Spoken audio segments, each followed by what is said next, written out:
electric sky. We come together unite. Leave everything that we know behind. Everybody that is here tonight, we're here for the same reason. You can ride to meet underneath the electric sky.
Leave everything that we know behind.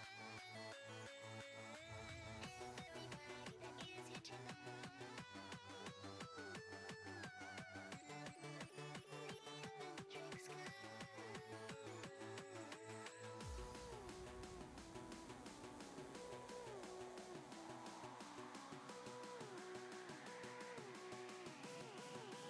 The electric sky.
Hello and welcome to the next show match that we have. We had one on the Sanctuary Twitch account like 45 minutes earlier, and now we have the second one, UBTenacity against the Turtles SNC. And I'm joined again by Dessa. Hey, Dessa. Hey, we are back, baby ladies and gentlemen. UB University once again with us. Of course, it was E-Wolves earlier, like you said, Linus. This time we're going to be against the Turtles, whom I say I'm a big fan of their logo. I think it's pretty pog. Yeah, I feel so too. The Turtles are, yeah, the new team in the Manta Cup. The Scumbags dissolved 2 days ago for the second time after playing against Black Manta. And now we had to fill one spot. And there were some players in the Sanctuary Cosmos that were like, yeah, we want to play in the tournament. So there you have the Turtles, which are one tournament team. They will be dissolving after that again. And yeah, Definitely looking forward to it as well, because like you said, only made for the Manta Cup, which means it's either gonna go one of two directions. This is either gonna be the biggest clown fest you've ever seen because they're not gonna have a future considering the team is gonna disband, or they're gonna take everybody by surprise. They're just gonna go in, sweep the floor, and of course, considering that UB University is as strong of a team as they are, this is definitely not gonna be an easy feat for them. Of course, we did just see UBTenacity play earlier on, like we said, and they looked pretty strong as well against the Evils. And with that being said, I'm looking forward to seeing what they can bring to the table in this matchup as well, considering it is an entirely new opponent, and seeing if they've sort of been able to mentally move on from the series we had earlier and potentially be rared up and ready to go against some new opposition as well. But I'm definitely looking forward to it, especially considering that there is only one of the names, at least, that I personally recognize on the Turtles roster, and that is Robbery. And I think Robbery for me is always an exciting person to watch on the Rift as well. So I'm expecting for some very hype gameplay. I'm expecting for some decent matchups along the Rift, but this is definitely, I think, in my opinion, gonna be a fun one. yeah, I agree. So, yeah, you have Robbery, who has recently went to the SLE finals with the Vecchi Vress, of course. Um, Great player, great jungler, underrated by many, I think. And then you have four apparently random people on there. You have on one time you have Kanix. He's the previous top laner of the Make Integrate squad that played also in the SLE, played in two Manta Cups before. Both time he got eliminated in the group stage. And is now back on this team as the top laner. Then you have the jungler Robbery, of course. On the mid lane, you have I Won't Leash. I Won't Leash has made a name for himself in the last Manta Cup and also the fourth split of the SLE. He was playing on a team called Hooply Boops, who were originally not a good team.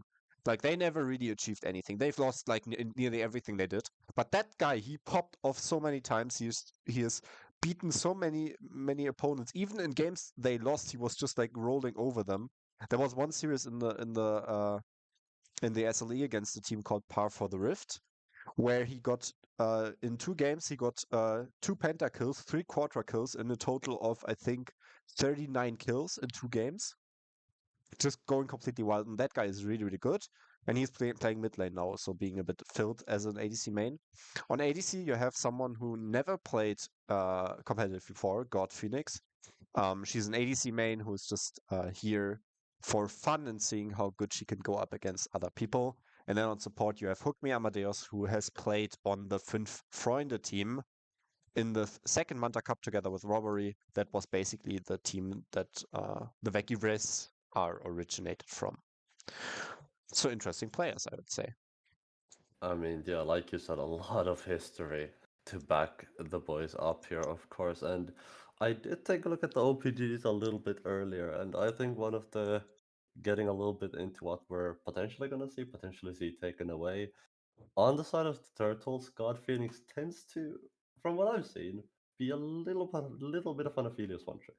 So I'm definitely expecting for the Aphelios to hit the ban table for the side of UBTenacity to make sure that doesn't go through. Potentially even the Thresh as well, depending on, of course, how prominent they think it is. Considering you have an account called Hook Me Amadeus, I think it's pretty safe to say that they're pretty prevalent on playing hook champions rather than sort of an enchanter going the way of the Nami or going the way of the Yumis of the world. So I think we are gonna see an aggressive support in the bot lane. I think it is gonna be on the side of the Turtles, either the Thresh, the Blitzcrank, or the Nautilus, potentially one of these three. I assume the Thresh is going to be taken away, which is why I'm not really mentioning that as much. It might be the Thresh if it is open as well, considering that God Phoenix, I think for me, tends to. If you play Aphelios, you want to play similar champions to Aphelios, things like a Jinx, for example. It's Aphelios is such a unique champion that there aren't really anyone who I would say is that similar to Aphelios, considering Aphelios is one of the most unique champions in the game alongside Wei, one of the more newly released champions. But I think something of like a Jinx is probably the closest you'll get, which is very immobile, something that Thresh is great at sort of helping out and peeling for. So we could potentially see some Jinx today as well, but I'm expecting for it to be a hyper carry in the bot lane for the side of the Turtles alongside a hook support.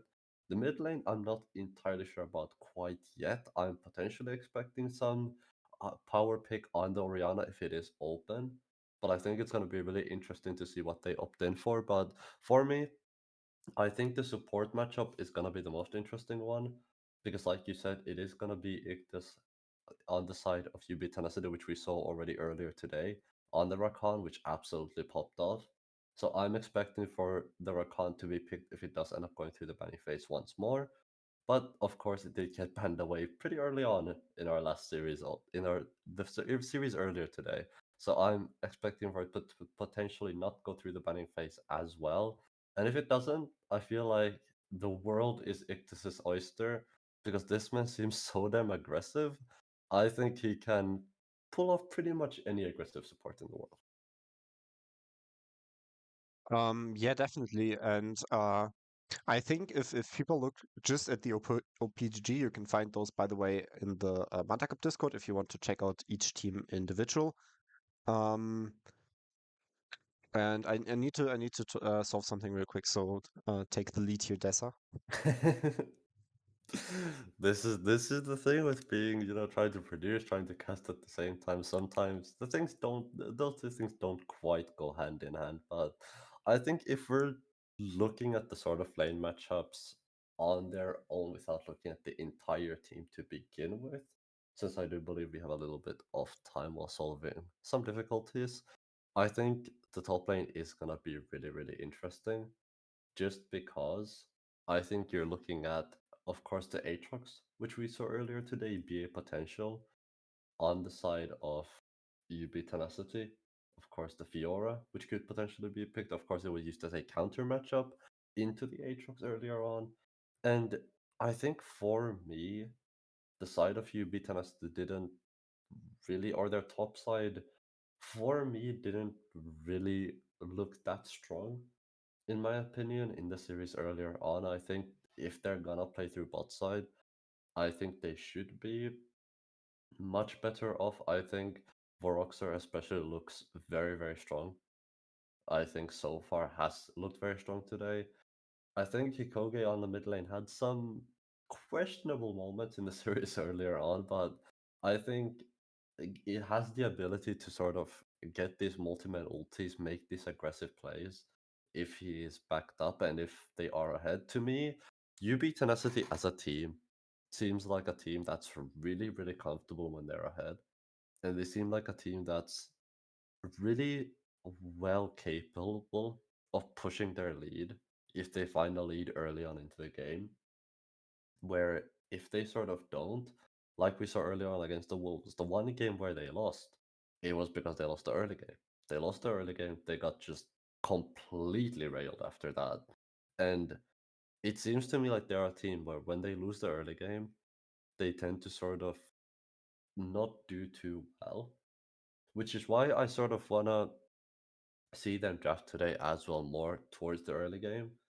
I want to see them sort of draft things like the Ash, for example, that has great utility in the early game with the slows, with the volleys, with the Enchanted Crystal Arrow. We saw some great snipes out of Oroxer, for example, in the top lane, completely turned the game around and ended up getting the Gnar fed in our first series of the day.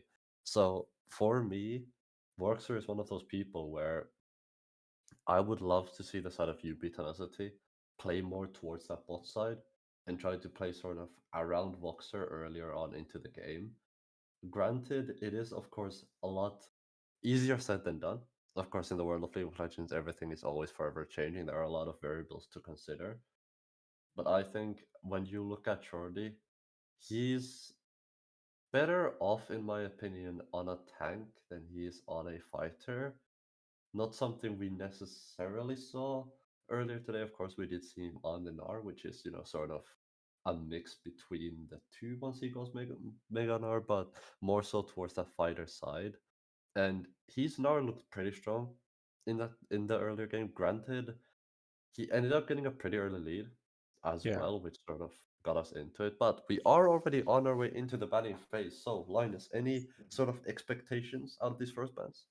I think there will be a Jarvan, which you can already see, and a Wukong ban against Robbery. I think those two are his signature champs in the SOE as well. Maybe an Ivern as well. Maybe you could see a Thresh ban against Hook Me Amadeus. You see the Draven ban against God Phoenix, one of her best ADCs, I believe. And maybe one more ban on the mid lane, maybe Syndra and Orianna. We'll see.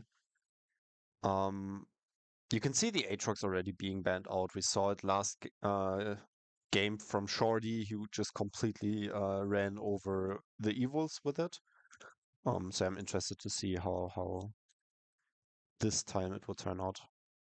Yeah, and keep in mind that was a counter pick as well. It was against the Fiora matchup, which I mean he completely just ran over. I believe he ended that game 3-1 and 6, if I remember correctly, and him and Mentally Unstable absolutely just popped off. We do see the Aphelios ban coming through for the side of UB, or from the side of UB Tenacity, which sort of we did expect. It does end up being the last ban as well, alongside the Jarvan and the Draven on their first bans. On the other side, it was the Akali Aatrox Varus, which ends up being taken away by the Turtles. It's going to be the Orianna first pick, which I'm not at all surprised considering how strong she is at the moment. So it'll be interesting to see what the response is gonna be on the side of UB Tenacity. And you can already tell the priority change between this team and the last team they played, because last game, or last series, sorry, Oriana was taken off the table all 3 games. This time they are gonna give it to the Turtles as the first pick, and they're actually gonna go with a Lee Sin. That is a spicy pick coming out of Tenacity. Yeah, it's basically the main jungler of Moppo for UBTenacity was banned out last game, all 3 games, I believe, or at least game 2 and game 3 it was banned out. And I think we will see a Wukong here from the side of the Turtles. Wukong, great synergy with Orianna, great pick into the Lee Sin. And there you have the Syndra. The typical mid lane matchup, if you followed any competitive play for the last months, it was always Orianna against Syndra. Yeah, you have the Wukong here. And I think we could see an ADC here. Maybe we could see a Jinx or a Vayne if it's more comfort. Vayne, maybe the most played champion of God Phoenix. Also, I don't think it's that good into that team comp, but in the end, I think comfort is way more important than yeah, competitive like a competitive draft. What do you think would be a good ADC pick here for the Turtles? Or would you go with something completely different? I think there are a lot of options you can go with. My worry with the Vayne is that there are still a lot of ADCs left open. on the other side, and if you look in something like a Vayne here and you get an Ashe, for example, out of Tenacity, I think you're gonna have a really, really rough time. It is gonna be the Vayne locked in, which, in my opinion, this opens up so many counter picks. On the side of Tenacity, you can look for the Ashe, which in my opinion would be a great pick here. You have the Ashe alongside the Lee Sin, alongside the Syndra for great pick potential, especially against someone like a Vayne. You can opt in for the Zaya as well, which in my opinion, not as good. But like you said, the side of Tenacity might be more comfortable with it. Of course, we did see it picked in the earlier series as well. So there's gonna be locked in here, which in my opinion is gonna be really interesting because this leaves open a lot of support options for both sides. I feel like I would love to see an enchanter potentially on the side of the turtles, but Zaya is one of those champions where she can be paired up with pretty much anything in the game. So it'll be interesting to see what they end up going with on the side of Tenacity. Yeah, and I really like the Xayah pick here. I believe, yeah, there's the Lulu. I think we will see support bands here coming out. The Lulu, maybe also you could get a Melee or Yumi, something like that, out an Enchanter that's just like really, really good with the Vayne, that gives the Vayne um a bit more damage, maybe a bit more sustainability. But yeah, you see the Cassandra bun being hovered. I think that would be a good bun. I think the Cassandra would be really, really dangerous into the Risen, into the Syndra, into the Xayah. Carry champs that are not that mobile, that don't get away from the Iceborne Gauntlet. Um, so I think that would be a really, really good ban here. Um, they decide to go for the Garen ban instead. That's an interesting one.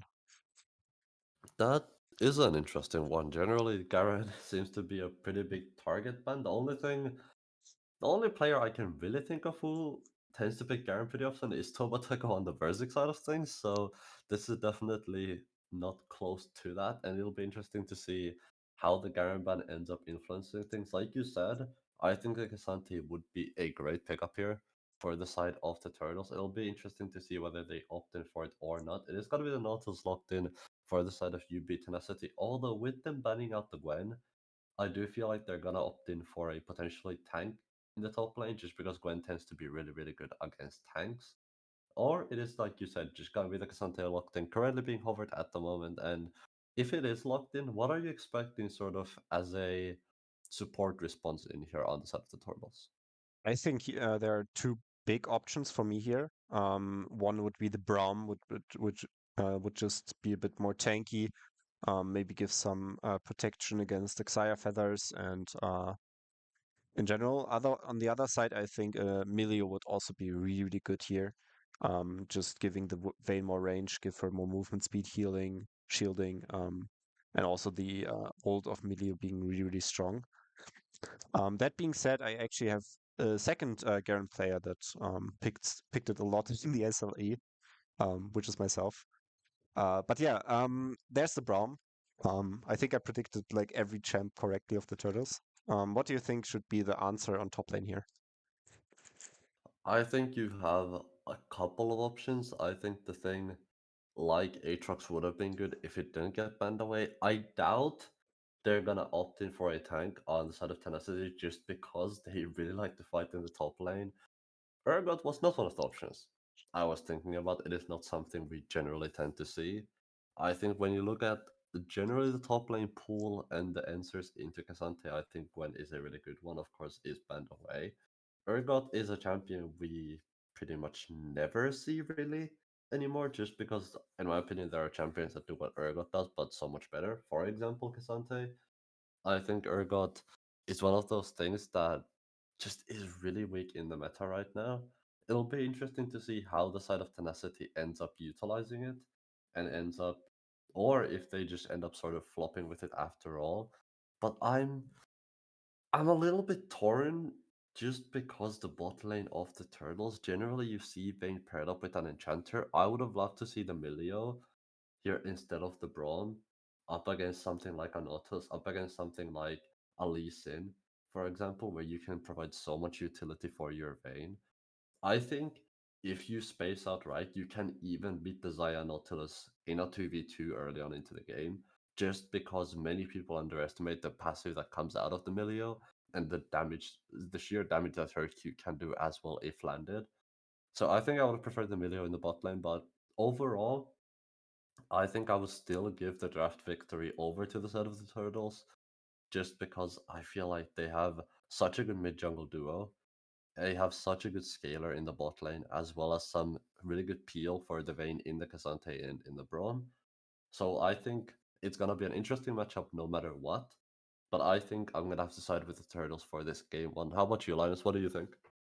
I actually think that there's a blunder in the bans of UBTenacity because they hovered the Cassandra, so they were aware that Cassandra could be picked here, and they decided to ban the Garen, which is maybe the best counter into Cassandra if you're not wanting to play Vayne or Fiora or Camilla, something like that. I think Urgot has a really, really hard time into Cassandra usually. Um, I'm not sure. I think the Vayne got two good targets with Nautilus and Urgot here. So she's not as bad as it could have been.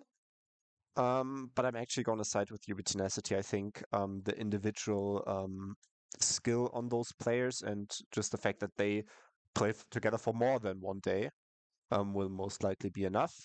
So I'm going to side with UBTenacity. That being said, we will go into short break and we will be right back as soon as the game goes live.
And with that, we are back at the Rift for the fourth time today, fourth game. And UBTenacity is deciding to go for a top side invade. There is gonna be a little bit of an invados through this top side of the map. You see Hikoge gonna be the first one to go in. Actually gonna slide himself right behind Ictus here, the hookman himself. Arnold is gonna be the first one to go in. It's gonna be the flash coming forward. We'll see that the dredge line ends up coming out, not even needed, as it's gonna be first blood onto Mopo very, very early on. A great play from Ictus there, very determined to just say, look, I'm going to waste my flash for this kill level 1, and they are going to pick it up, and it does go to the Lee Sin as well, who I'm sure is not going to mind that at all. Yeah, I agree. Mopo getting an early long sword, completely huge. I think he is loving this. A bit of a blunder ghost there. Like he was already two-third down his HP and he started to ghost. I don't think that there was any chance of him getting away. Um, Makes it harder a bit to lane against the Urgot early. It's a rough matchup till you have your Iceborne Gauntlet. But yeah. Yeah, definitely gonna be an interesting time to see Urgot. Like I said earlier, in champs like as for another champion, we tend to run into too often, and this is exactly why Shorty is gonna actually flip Canix here. This is a good time just because of the shield he does have. Meanwhile, some trading in the mid lane as well, but already Canix not having a great time up in the top level. In the bot lane, I'm not expecting for too much action, just because how Braum lanes generally tend to go is whoever engages first tends to lose, as there is another flip in the top some mechanics. Remember, no flash on this Cassandra. It could just be looked to solo kill. That is Shorty with an early kill in the top lane. Mechanics without that ghost, very vulnerable in these early levels. But going back to my point on the bot lane, I doubt we're going to see much action just because Braum tends to be one of those champions where Braum doesn't want to go in because Braum is a defensive champion, but people who tend to go in after Braum tend to be the one who loses the trade. So it's kind of just neither side ends up going in, ends up being a farm fest, but still an early lead in the top lane. We do see Mofo making his way down to the bot lane. The Phoenix now gonna be under, so a little bit off threat. You can see the target is actually gonna be hooked near Amadeus as he does not have a W doubled up quite yet. The Q is gonna go in resonating strike to finish off the Braum. It means this Lee Sin is often roaring stuff. It should be Robbery who's robbing stuff from UBTenacity, but in the end it's Mopo doing exactly that. And the early game already looks really, really rough for the turtles. Yeah, definitely not an easy time. I want Leash though in the mid lane now is gonna be a little bit off the threat. The resonating strike is gonna go and gonna do a little bit of damage. That is a good chunk and a little bit good bit of pressure onto I won't Leash, which does mean that he is going to be down a little bit of HP. Although with the pot taking Deuce Juicy, the health potion is going to get some of that HP on back. Hikoge with that aggressive trade onto I want Leash. The scatter going to go a little bit away there. Hikoge still goes in aggressive though. I want Leash going to be under threat once more. As Mopo is going to be under threat mid lane. You can see the flash coming forward. That is great patience out of Mopo right there with the Q, and he's gonna get the kill as well. Gonna trade flashes for it, but you're gonna take that any day of the week. And Mopo already off to what I would say is the perfect start for this season. And you can see just how much damage he has extra with that longsword. With Lee Sin, of course, having multiple spells that he can use in the early game. Every additional 80 he has just brings so much more damage, so much more pressure, and makes him so dangerous. And you can already see that he has a 600 or 700 gold lead nearly onto his jungle opponent, and that will make it really, really hard for Robbery to keep up with the Lee Sin, especially because Wukong needs his ult to reliably really do something. Yeah, I doubt Robert is gonna do too much before the Cyclone comes online, just because if you're looking at the lanes, there is not that much set up there before pre-6, especially we talked about how strong the mid lane jungle synergy is for the side of the turtles, but that strength only comes in after level 6, after you get that shockwave plus the Cyclone combo out of the mid jungle on the side of the turtles. So once I want Leash and Robert does get their ultimates online, it'll be strong. But until then, Robbery is gonna be in a little bit of a back foot, as you do see an early Tiamat come through for Moppo, and this is exactly but you want just because Lee Sin not that great into clearing those AoE camps, and this is definitely gonna help a load for him. Yeah, I feel so as well. I'm excited to see if and how the Turtles will answer on this 2K deficit. Um, if you look at this solo queue elo of the Turtles individually, you see Emerald 2 on Robbery, Emerald 2 on Canex, I believe. Then you have like Emerald 1 on Hook Me Amadeus, Emerald 3 on I Won't Leash, which doesn't look that terrifying. But those players are really good. They had high highs in the past, either this year or the year before. And if you look at the peak that they had, Canix has Diamond 3 had has hit Diamond 3. You have Robbery with Diamond 1, Hook Me Amadeus with Master 150 LP, and I Will Leash also hit Diamond 2 in solo queue. So many players that have not played that much recently or had not that great of a success, but can show individual success. And I want to see this team work together back into this game. Yeah, definitely has been a bit of a rough start, but especially in that top lane, Canik's just not having that bit of a time. You can see as well Shorty opting into the call, as well just to give him that little bit of more scaling, to give him a little bit more of a gold spike in that mid game. Still 57 stacks to go, so still more than half and still quite far away. But once it does get in, it'll be a big gold cash out for him. You can see though, in the jungle, Ictus is gonna make his way onto the top side of Rubrik. Gonna meet him, going to spot out the Wukong, which means they know exactly where the enemy junglers can look to start Drake off of just having that information. Mopo is gonna make his way over, and the first Drake should go over to the side of UBTenacity. So far, the macro decisions on their side has been really crisp this game, and in my opinion, a lot better than what we saw in the first series of the day. Yeah. Um, I think that Ictus is showing how great he can roam around the map. I'm really happy with that actually. Um, that being said, we have an engage onto the Urgot here. He needs to flash away. That's a lot of flash follow-ups though. Shorty is still gonna be in trouble. Cyclone is gonna come on through as well as the Brawn passive. Gonna get the CC on. Now you can see the scatter onto Koge. He could be in a little bit of trouble, although the boys are around. It's gonna get hooked in. Keep in mind there's our ultimate call, then of a shockwave onto two members here. Koge is gonna be in trouble. It's gonna be the smack on from Robbery with the stick. One more smack should do it. Ictus is dead for sure. You're gonna be picked up by I Won't Leash. And Robbery as well gonna pick up the kill now. Mopo Kivman has the kick off his own, so definitely can look to make this play happen. Does end up getting flash on in. I won't leash now. Not with a lot of HP to play around with. Needs to be a little bit careful up against the Lee Sin. Mopo is going to get ulted here.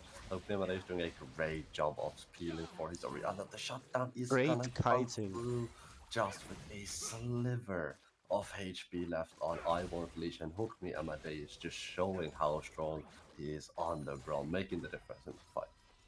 Yeah, and I think that was really great play on the top side, having three members, the jungler, the supporter, and the mid laner, working together to get those valuable kills. Um, and now you're looking at like only a 500 gold deficit. Mopo in the meantime did do the Drake, the how's it called? The mountain Drake. Um, what do you think? Which soul will it be this time? Let's check what the next Drake is. Hextech, okay. What's your bet?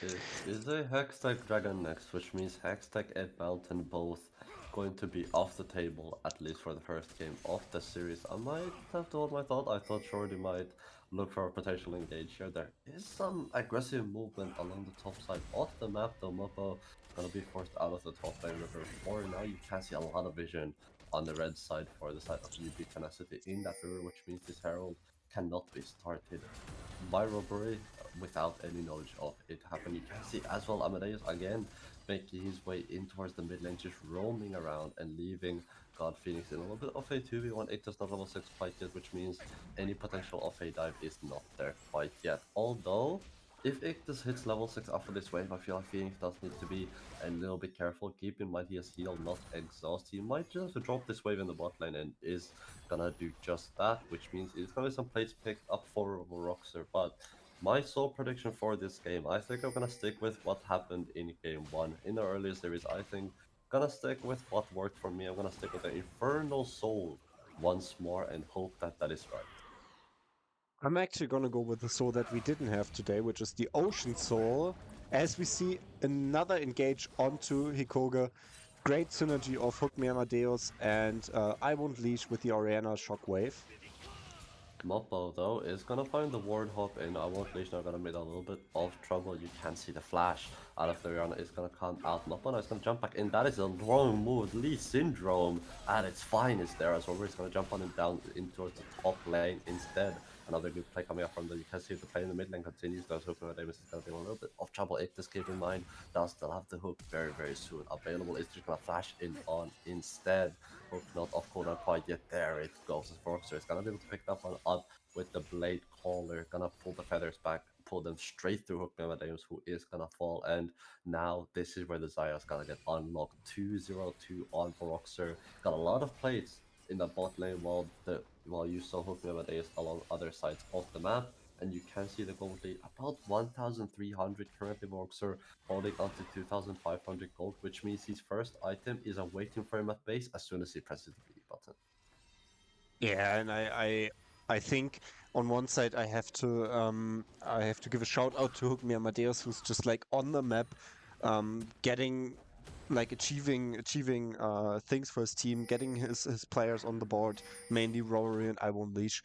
On the other side, God Phoenix is kind of suffering from it because she just isn't managing to get as much gold as the Xayah is getting. Is keeping up kind and farm. 92 CS is not bad for being weak-sided and left alone so much. On the other side, the Xayah is looking really, really strong here. Yeah, definitely looking a lot stronger than God Phoenix is gonna be for a while. I feel like Venus Champion needs time to scale up nonetheless. In any case, but especially since Voxer is this far ahead, you can see Fulvia Berez again is just putting so much pressure down onto the enemy team just by walking in and using the timings he does have. You can see now trying to CC up. Ictus is gonna actually be looking for all engage here. A Cyclone is gonna be popped onto Ictus. Well, so far, the Nautilus is gonna be the target. They are gonna find one kill onto Vorroxer. Keep your eyes on Moppo. The resonating strike is gonna a little bit white. It's gonna be the flash in as well. Robert Oh gonna get no. kicked onto God Phoenix. That is a great kick as Cannon gonna use the TP on it as well. Surely does not have a TP of his own. Hikoge now gonna be in trouble, gonna flash over the wall. Vorroxer now gonna be the one who picks up the kill. God Phoenix was a little bit too far all out is going to be used on to Varrox. Ill can be able to pick up the kill. The answer is going to be no as the flash comes on out, as well as the Featherstorm Blade Core gonna be pulling the feathers back, hitting absolutely no one, as everybody has already vacated the area. Now Moppo is gonna be hitting the resonating strike. Will he follow up on this one? The answer is gonna be no for now, but Canis all out is gonna run out very, very soon, which means he's back to the tank kill. Cassante, who does not do a lot of damage. Ictus has gone around as well. Moppo is gonna not hit the resonating strike this time on around as the Q does go a little bit wide. Ictus though still on the chase. This man is not going to give up. You can see Okumadeus has made his way back as well. This man is everywhere this game, and so far the chase does get dissuaded on the side of UBTenacity. They can still look for something, but with the members not being out, Moppo just says, I want my camps, goes back to farming, and for now at least the play is gonna be over. Yeah, I sometimes have the feeling that you're not even breathing while you're talking. But yeah, great things happening all over the board. And yeah, you see that top lane there were three platings dropped. Cassandra roaming, not really getting anything, sadly. Um, you see it engage onto the Syndra that walks into the bush where Hook Amadeus is waiting. Hikoge gonna be under threat. You can see the Cyclone coming on as well. Death Charge. You see the TP outside of your screen. That is going to be I Won't Leash on the Oriana. Shockwave gonna be available as well. Godfrey is gonna be in trouble. That is gonna be a great engage out of the side of UB. Tenacity wipes absolutely everybody on the bot side. I Won't Leash even expends his TP, doesn't really get anything out of it now. He needs to be careful on himself because Manta going to be around alongside Ictus. You can see potentially trying to make a play onto the Orianna, but I won't leash. Is gonna give the respect. Is gonna back away for now. Canix meanwhile just farming, chilling in the top lane. Hikoge does end up pushing a wave up in the mid lane, considering he got away from the earlier fight. Is gonna be that I won't leash. Gonna miss some CS in the mid lane as well, but does still have the TP of his own on the side of UBTenacity. Hikoge gonna be under threat though, as he's just gonna get bonked down with the stick robbery. Great usage of the extended plants there, as it does end up being what I believe to be a Chemtech soul for us, which means neither of our sword predictions end up being through. And Drake is gonna spawn in 4 minutes as well. As we have an ultimate in the top lane though, it's gonna be that just gets the leg shot onto Canix, and Canix falls, and this top lane is not going great for the South Turtles. Yeah, and I feel like that was just an underestimation of the damage that the Urgot with Cleaver has. Just such a strong item on that champ because he procs it so quickly with his legs. I'm really happy to see the Cassandra building first item Iceborne Gauntlet though. Many Cassandras just build Sunfire no matter what, but I think the Iceborne is so important here just to stick on those targets. And I think that's a great choice here. It will be really valuable in the fights. Someone that I think will be really, really scary is not only Luxaya, but also the Wukong. 5 and 2 in kills, having his jungle item nearly completed, currently sitting on 1,200 gold, will be close to the second item soon. Yeah, someone we haven't really looked at has been Robbery. We've been so focused on Roxor and his lead that his lead kind of just has this weight as we see. I won't leash now in a little bit of trouble. You can see Koge, he's gonna take the 1v1. He is gonna win out on that one now. Hopefully, but is gonna be in front of the hook that's onto Robbery. You can see Canik as well trying to do as much CC. God Phoenix now trying to do damage onto Trolley, but not doing too much. You can see Robbery now is gonna take out Ictus. He's gonna be the person to follow. Hopefully, is falling very low on the backline as well. You can see Roxor finally making his way in. Keep your eyes on the feather from so many low health bars on the other side. It's not gonna be UBTenacity absolutely wiping everybody. Robert tried to make his way out. He's gonna get out by the skin of his teeth, and there's just so much damage out of this comp of UBTenacity that the wallets of turtles are just not big enough to fight them. The gold lead is about 6,000 at the moment, and this has been a great start for the side of Tenacity. Yeah, and you can just see how well Voroxa is performing this game. The Vayne just not getting much resources at the moment. We were talking about it, 90 to farm around 7 minutes ago. Now it's 115, and you can just see it in the items which are suffering. Voroxa now with 2k gold in his pocket, nearly 9.2k gold. That's a 4k deficit on the AD carry position, and you see it's like 2.5 items against not even one item, and that's really rough here, and we will see if that can be compensated by the rest of the map. Yeah, this is gonna be really. It's gonna feel really bad to play if you are in God Phoenix's shoes, just because, like you said, there's no items on this vein. A champion that's so heavily scaled into the late game relies on gold and relies to get those item spikes, and so far there's none.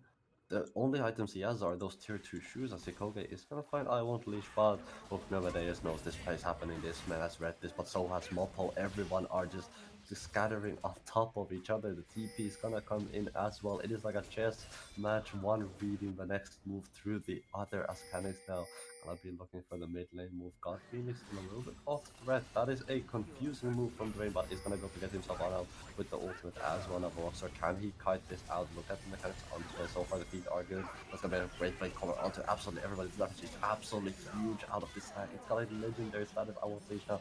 Be in a little bit of trouble. Shockwave was used earlier, which means it's not gonna be level 4 now. Mopo with a flash in a little bit of a misclick right there, as he does not get the kick in. I believe he was trying to go for the flash kick into the queue, into the re-queue, but not gonna work out. Gonna be just a trade of flashes this time all around. Although I would expect the dragon that is gonna be spawning in a couple of seconds to go into the way of Tenacity, which means this team is gonna be on soft play. I see that as well. I mean, the flash of Mopo just maybe he got confused with this game and the last game, because last game they were just like ending flashes everywhere. That being said, like UBTenacity looks so strong. You have a nearly 10k gold lead at 20 minutes. On the Vayne now with her first item. Um, Xayah having two, as we see a fight in the top lane. There is a fight in the top lane, although Schroeder is in a good position to take this 2v1. They don't have a whole lot of damage. Cleaver plus the Titanic Hydra combo is gonna be hurting so much. Okumuda is gonna be very low on HP. You saw the ultimate burn earlier on, which means Schroeder is not gonna be able to execute this Braum this time on around. But still, this Urgot does such a great deal of damage onto these two. They just cannot battle with him at the moment. Ictus is behind them, and the Lions though can potentially look for a play. I won't leash now. Gonna be out of resources. Nominal left a TP onto the top lane. I do believe that is gonna be Shrotty out of base. You can see Robert now is gonna jump over the wall. The plant is there to help him out if he doesn't need it, but gonna save it for a rainy day. Baron now gonna be started up here by the side of UBTenacity. Are they gonna be able to contest? Robert gonna try walk back into the bush. Is she gonna get half healthy by the Urgot Mill ultimate on Shrotty, keep in mind, but the Braum is gonna arrive. God Phoenix are gonna be around as well. You can see Robbery falling very low on HP, while Baron is falling lower and lower. You can see now the Nautilus is gonna get tumbled into the wall. Ictus now gonna fall. That's gonna be God Phoenix with his first kill of the game. Vorax are gonna hit legendary status now. You can see he's on the chase TP coming as well. That's gonna be I won't leash. Keep your eyes on the Featherstorm. Voraxer does still have his ultimate up. The cooldown is still there. Meanwhile, in the mid lane, Koge is just pushing and pushing with the Baron buff that they got earlier on. Moppo now is gonna be trying to zone the rest of the members. Now mid lane inhibitor tower is going to be under threat. Can they break open the base with the members that they have? Roxer gonna be the most fed member here. They're the ones who they need to be alive. You need to play for this Zaya if you wanna win this fight. But the rest of the members on the side of the turtles is just gonna back on up. Shody meanwhile is gonna pick up a top lane tower still. They're not going to give up, going for the inhibitor now. Hitoge is gonna be hitting that one. Roxer trying to hit it as well, but there's just too many members of the turtles around, and they are gonna have at least for now play this very very slowly. But the top lane and the mid lane are both being pushed. This is a hairy situation to be in. Yeah, and just so much happening all over the board. The Nash being dropped. One kill going over to the Vayne, which is nice. She really needs those kills. She really needs the gold. But yeah, with the first inhib falling, the window for the Turtles to go back in their first ever competitive game is getting slimmer and slimmer. That being Robbery said, now will trying to there's engage. He's got the Cyclone onto two. The backline is getting absolutely shredded, but so is he as Moroxer ends up finding the kill back. The entire side of the Turtles are just falling one by one, and with the Baron buff in their pockets, this should be G's can just walk into the mid lane and look to end the game. And this Linus has been what I would describe an absolute stomp out of UB Tenacity. yeah, definitely. Like, I didn't expect it to go that heavily into one side. Looking at the early game where it was a back and forth. Um, but yeah, 27 to 11 in kills, 17k gold lead in 23 minutes. It's just a complete stomp. 12 on 0 ends up being what Voraxer ends the game on Zaya. Such a strong champion and such a strong carry for them and on their side. And I mean, such a performance out of the team, right? I think this is the strongest I think we've seen UB Tenacity being so far tonight. And you said it yourself, Linus. Tonight is gonna tell us a lot about the way that UB Tenacity is gonna play. And in my opinion, if the side of UB Tenacity ends up taking this game this dominantly, or this series, sorry, as they already took the game, I think they're gonna be the team to beat. Yeah, this looked really yeah, that looked yeah, really one-sided. I think especially ADC Waroxa um just looking so strong, so good on the Xayah. And I'm wondering how the Turtles will adapt for next game. Yeah, definitely gonna be interesting to see, and I'm gonna be interested to see if the Turtles have anything to fight this back, because that first game they did not look too strong. Of course, like you said, Linus, this is a team that was put together specifically for the Manta Cup, and God, Phoenix not just not having a great performance for herself, and I do believe as well it is gonna be just so difficult to mentally come back from such a game like this because of just how it went. Granted, they had some shining lights. There was Robbery, who was pretty fed early on into the game. I think he had a decent game for himself, but just everything around him sort of crumbled and ended up falling. So it'll be interesting to see if they go back to the drawing board, what they end up doing for this game number two as well, and whether Robbery is going to pull out the monkey again, or whether it is potentially going to be something else in the jungle for their side. Yeah, we will see that in a bit. I think we will actually not go into a break right now. We will just go directly into the next game. They seem like they wanna just continue playing. So let me just real quick get the That is draft up here.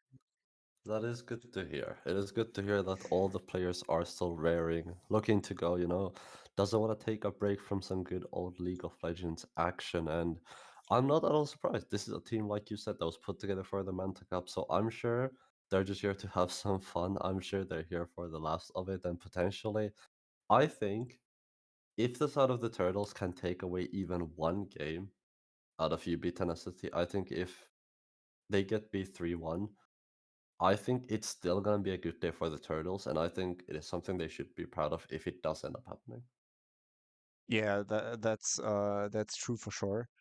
Um, but yeah, I'm kind of interested in what will happen here because they have to adapt. They have to think about, okay, what are we going to do against the Xayah? Is that something that we can allow again? On the other side, what can we pick? What can we draft to give us the biggest win chance possible? Um, and I want to see some really big power picks from Robbery and maybe from Hook Me Amadeus here, like really strong picks that they can carry with, because I think those two are maybe the backbones of their team. Um, yeah, Yeah, it's definitely going to be interesting to see if they're going to opt in for the Vayne again. I feel like Vayne is just. You really need a specific team to be playing against to make Vayne work. I feel like there was. Granted, on God Phoenix, she didn't really get that ahead or even in the game to really be able to do anything. But I feel like Vayne is such a specific pick into a specific sort of comp and specific champions. I feel like you could have opted in for something better than the Vayne in that game. But like you said it before, Linus, it is all about comfort. And if the Vayne is comfort, you are better off going with the Vayne than you are with something you're not too comfortable on, but is technically better, quote unquote, in the meta. And it is going to be interesting to see what the Turtles opt in for. But I do believe, as well, the side of UB Tenacity are going to be the team to sort of push their lead and take the advantages they have. And like I've said it before, I said it in the first stream, I will say it again. They are really good, in my opinion, when it comes to like actual in fights. I think they had the way they handle fights once they get into them is really good. So I think the way Turtles can win this is just take them sort of into really confusing situations and try to just out macro them around the map and potentially just not taking fights in the early game. yeah. I mean that's most likely the way to go. Maybe get some picks on the map with Robbery with I Won't Leash and Hook Me Amadeus. What I want to see from Canex is maybe a bit more of a comfort pick. I had the feeling that he was like maybe not that used to the Cassandra. I mean, might be wrong there, but I would like to see him on a maybe more aggressive champion, something that he can shine on, maybe win the top lane on, because that could be so important in this matchup. Um, as we get into the draft, are there any particular bands you're expecting, Dessa?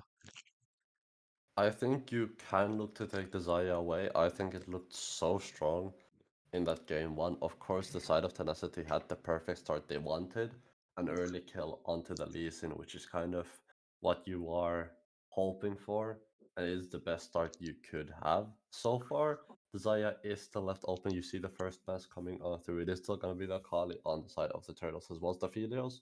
For Tenacity, so far, nothing is changing, but as well as the draft, I would like to see something else than a Vayne down towards that bot lane, as well as something else than a Cassante, like you said.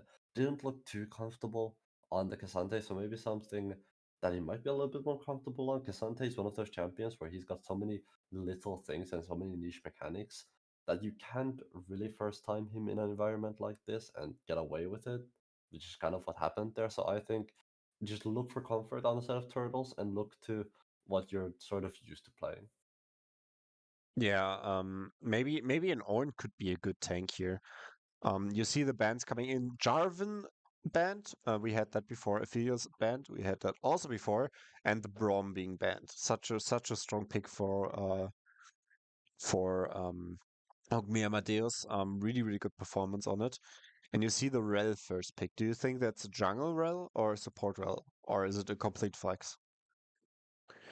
I think nowadays we don't tend to see the rel in the jungle that much. Although I think you can still flex it around the map. I would expect it to go down to the bot lane, but I think that's the benefit when you pick something like a rel this early on. You can send it to either jungle, either support, or like you said, it is a flex pick.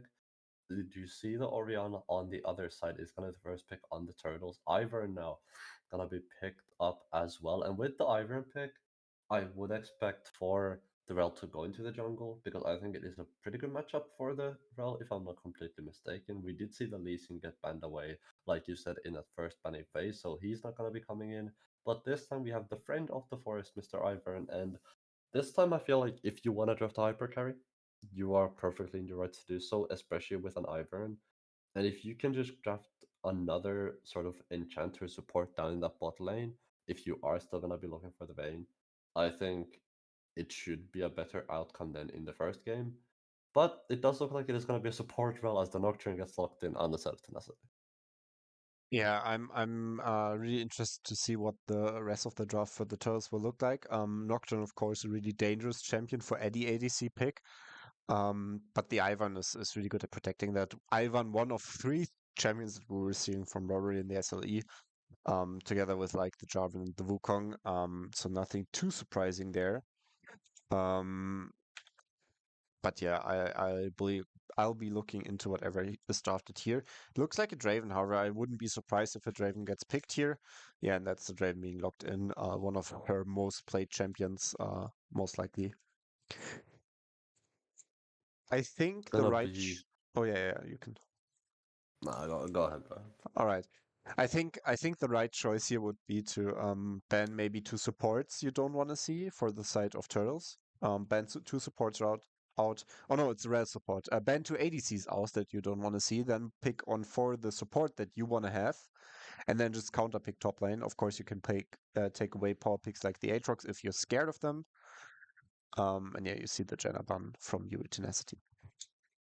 Yeah, I think you can definitely look for it as well. I'm not at all surprised to see the two ball ladies in the mid lane. This is generally the counter pick we tend to see when the Oriana gets picked early and you pick the Syndra into it, you just chill for the most part of the laning phase. Interestingly enough, Turtles are the ones who banned away the Vayne this time as well as the Aatrox. So potentially tuned into our first series of the day, they were like, this guy's on Aatrox, he's kind of good at the game, you know, we don't kind of take that away. So still a lot of support options to go on the side of the Turtles when it comes to that Draven pairing in the bot lane. And there's the Thresh that I highlighted earlier on as well. This time around is gonna get picked. And what do you like to see in the bot lane against this Thresh?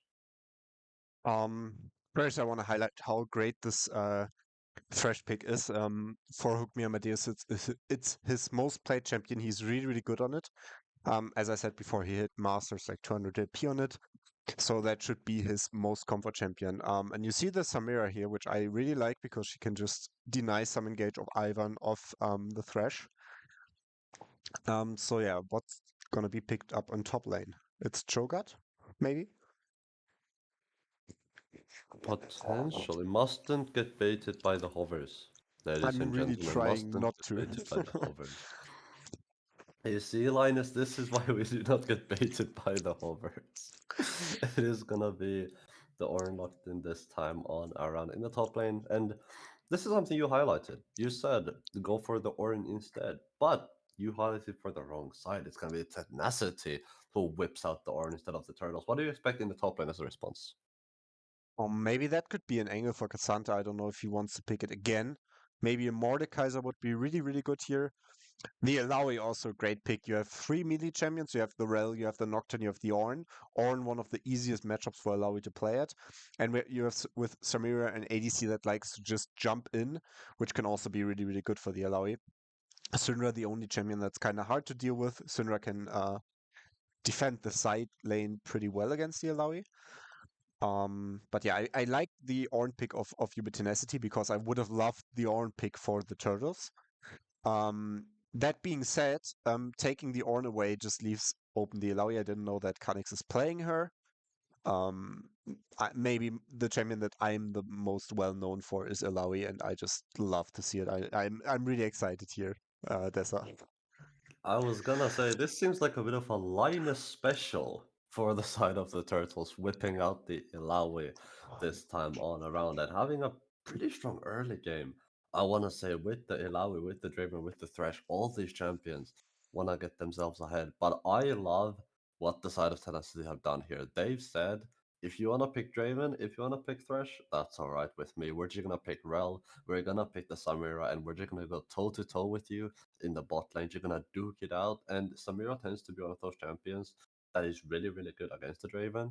Because if you can deny one of those auto attacks, it does mean that Draven is gonna straight just lose the axe. And it is really good pick into that Draven. Samira can as well.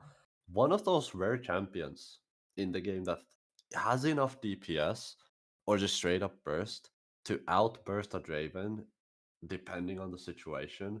So just a great pick, and can 1v1 the Draven as well, which not a lot of AD carries can do, just because of the sheer DPS and the sheer damage that comes out of Draven very early on into the game. But I think I really love what Tenacity have done here, and I think if it were prediction time, I would put it for Tenacity just based on their draft alone. But what do you think, Linus? Who do you think is a stronger draft in our second game? I'm gonna go with Alawi and the Turtles for obvious reasons. There's no way I cannot put my money onto the Turtles here. I have to. I think also it depends a lot on how good Kha'Zix is because he can just take so much pressure this game on the side lane. I think he should be just weak-sided the whole game. He wins anyway against Ornn, and with the Draven on bot lane, if you really get money into that Draven, yeah, God, Phoenix can just really pop off. And I'm really excited to see what UBTenacity's answer for that is, or how they are planning to play the early game, which we will see in a few minutes, because we will go in a bit of a caster break before the game starts.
What does perfect even mean?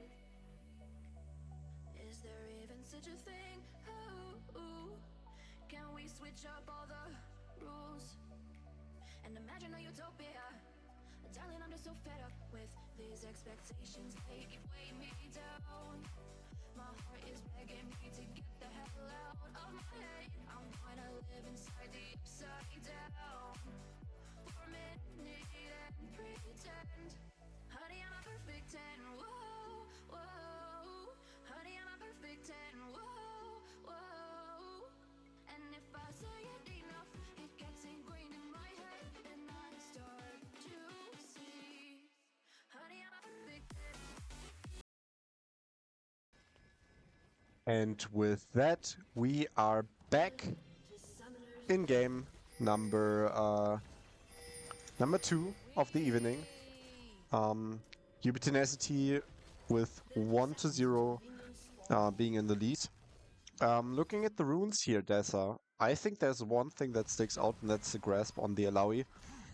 Usually you take that when you want to trade in the lane, when you want to win the lane because it's a bit stronger than the Conqueror. Of course, Conqueror scales way better into the later game when you wanna 1v5, 1v4 people. What do you have to say about the other runes? I think personally everything looks pretty stock standard to me. I think it is interesting to see that God Phoenix ended up opting for the lethal tempo. I think it is pretty split among the Draven community whether it is lethal tempo or Conqueror.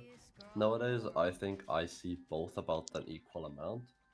Personally, for me, I think I prefer the Conqueror just because of the damage it gives you.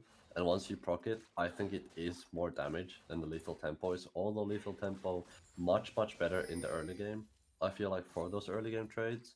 So I think it is just really based on personal preference, but I think that is one of the things that does stand out to me as an option. As well as like you said, the grasp in the top lane, I think it is could be as well to match the grasp of Shrody, which Canix might have known that is gonna come out. But definitely interesting choices, I think, all around as Canix already gonna take a chunk. And that is the base damage of Ornn that I was talking about earlier. Yeah, and kind of part of the Ornn winning the early trades here is that the Alawi decided to go for a tier, which I'm kind of surprised. You usually do that into range matchups, because you later go for the tank tier, which gives you a slow or a shield when you slow, and you pair it together with the Iceborne Gauntlet that gives you a slow whenever you W someone. But you usually go into range matchups so you can keep up to them and hit your E more reliable. Into the Ornn, I don't think it's a good choice because you usually want to have a bit more of an early game and also go for the Thunderer just for the sheer damage. Our Eli connoisseur has spoken. Yeah, definitely.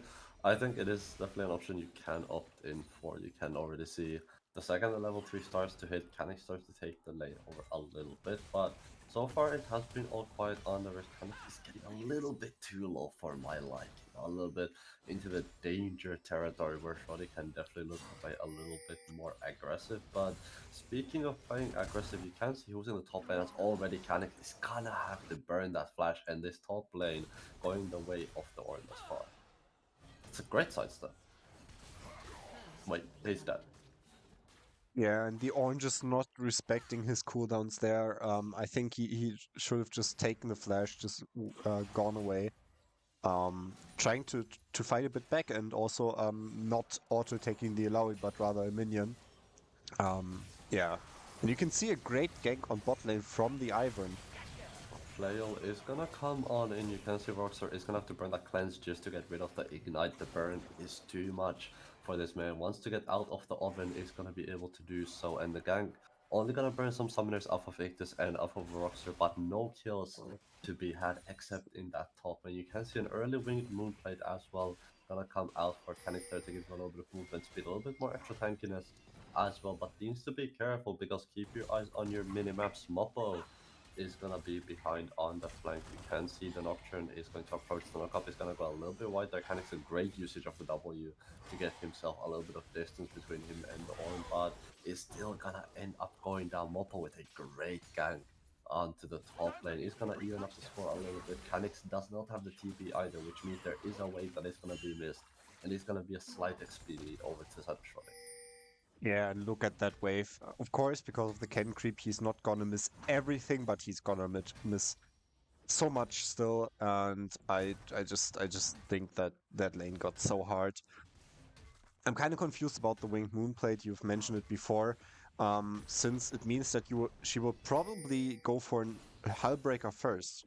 Hullbreaker, for those who don't know, got changed like a year ago. So you usually don't go at level 1 because it has now scaling resistances. You usually go at second item because it starts to be really good from level 12 to 13 on. Um, and you also kind of want your Iceborne Gauntlet together with the upgraded tier before you have anything else. So I'm really confused about this Hullbreaker rush.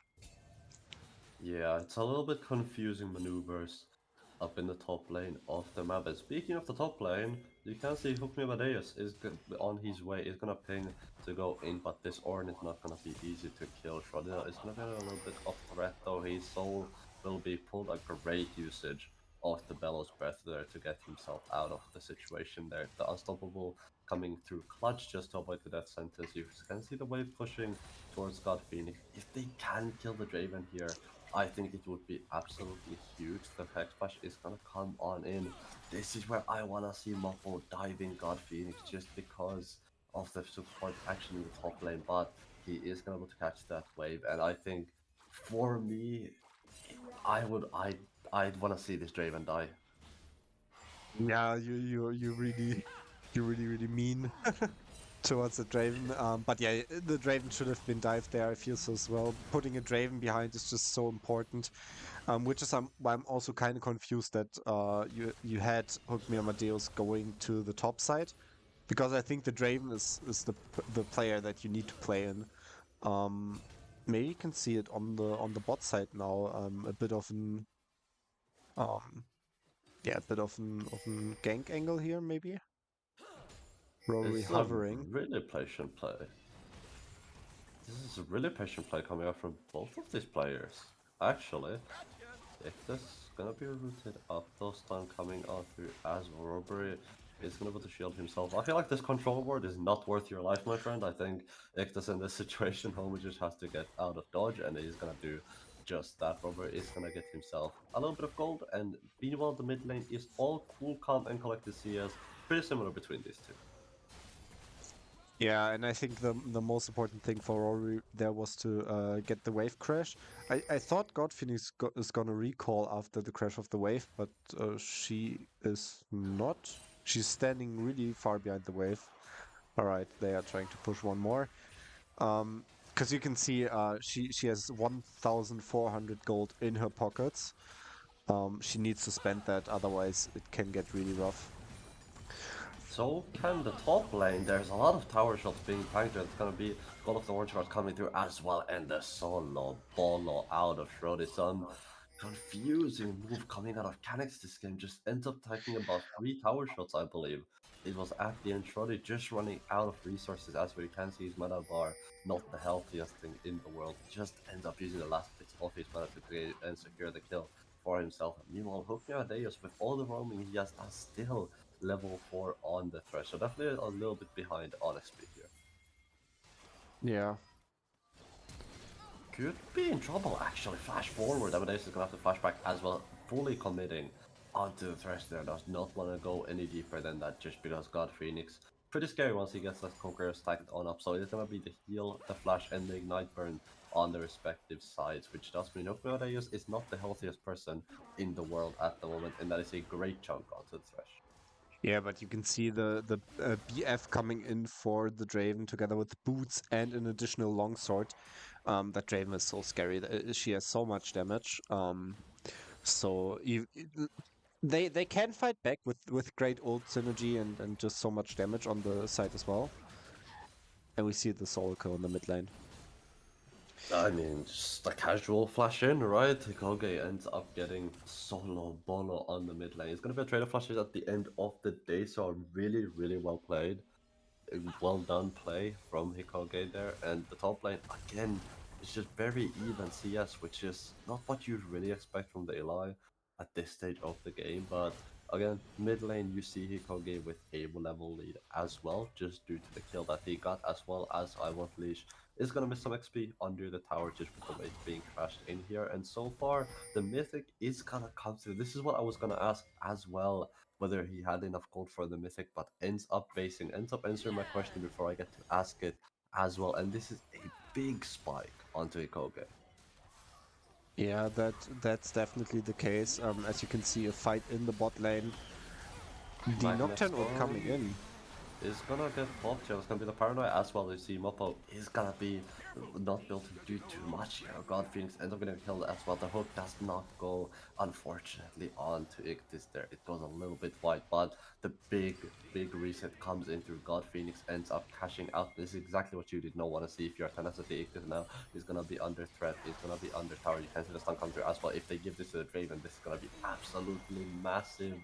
Another kill onto God Phoenix, but Hikoge has made his way over. The scatter is big. That's going to be one picked up. Can he pick up any more? God Phoenix is going to fall as well. This should be all 4 kills over to the side of UBTenacity. A great kick, but as well, the fear is going to come out to keep in mind.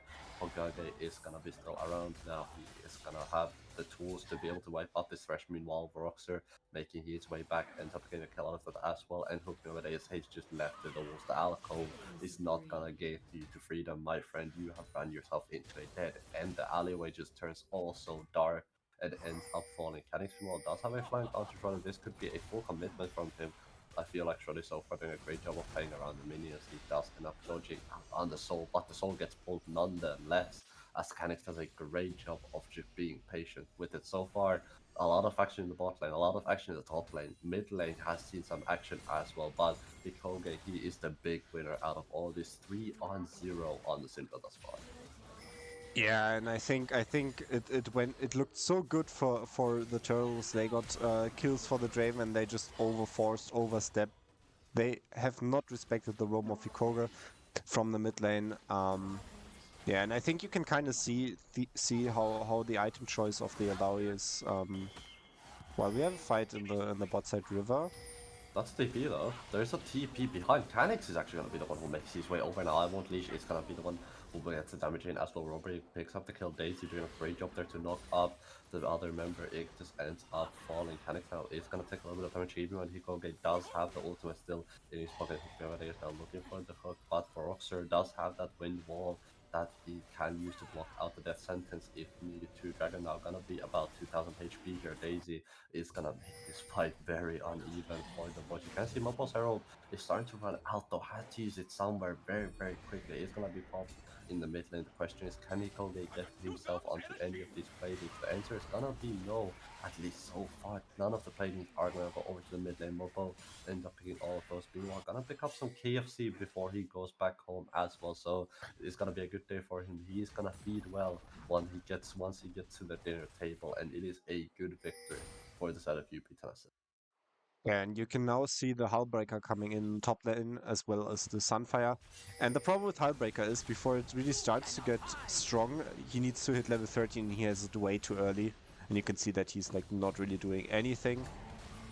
There is a Paranoia in the top lane though, that's gonna be, as well as the Cult of Warrior coming out through, they have found him in the bush. Robert now making his way in as well. The shield is not gonna be in just on time. Moppo ends up getting the play in the top lane, and the ultimate was just used. The tentacle slam not quite available as Canixas used it a couple seconds before the Paranoia was clicked by Moppo. You can see that the bot lane pressure is starting to come through as well. The pings are getting in there, as you can see. Looking at Amadeus, he's looking. This Draven is very strong at the moment with Infinite Edge finished on up as well. And this is going to be an interesting play because that's what I was about to say. If they look for the engage Ictus, always ready and roaring to go. You can see the fail is going to be available, but not going to quite go for it. As you can see, Kobe moving up from the mid lane, which makes this fight very dangerous for the Titans. Yeah, and I just want some patience from the turtles here. Just scale a bit. Of course, they have a strong Draven, and they should play around that Draven. But on the other side, they also are really far behind on jungle and mid lane. And you see Shockwave if though? yeah. In the mid lane, I Won't Leash is gonna be able to trade 1-for-1. That's a big shutdown onto the realm of Roxer. Is gonna be able to get the play done out in the bot lane. Flash and the ultimate alongside the axis spinning on the ground will be enough to take out the enemy AD carry. Meanwhile, in the mid lane, it was a 1-for-1 trade, but a big shutdown onto I Want Leash, which is gonna make it more worth for the Turtles in this situation, and they are the ones who are gonna be coming out ahead of the play. Yeah, and I feel like a lot of treasure coming in from the mid laner of UBTenacity. I feel like the Sunraru just gets stronger and stronger. Is close to her second item. No, she actually has her second item, the Shadow Flame. In the meantime, you can see how hard Kha'Zix it has against the Ornn. As I said before, like the item choice is just really weak in the early game in a matchup that you should win, that is losing right now. He needs about 4,000, 5,000 gold before he can really win against the Ornn, which is not really ideal. Maybe Yeah, Shorty a bit too definitely. greedy here, dashing onto Another the good Alawi. situation to be in. I, every time they go in line, I'm a little scared. Every time. Yeah, I feel so as well. Dude, this is Call of the Forge combo with the paranoia. That's a great combo coming out. Up on a rampage now. Herald is gonna be picked up in the top side of things, though you can see the Herald as well as the bot lane tower. All the resources being traded on every side of the map. Meanwhile, also interesting to see where this Herald ends up going. If you, Linus, my friend, had this Herald in your grasp, if you had it in your back pocket, where would you be looking to set it over to? I think there are two real options. One option, of course, would be the mid lane tower, as we see a Ooh. kill onto the Ornn for the Draven. No, there was one auto attack that was not thrown that should have been thrown.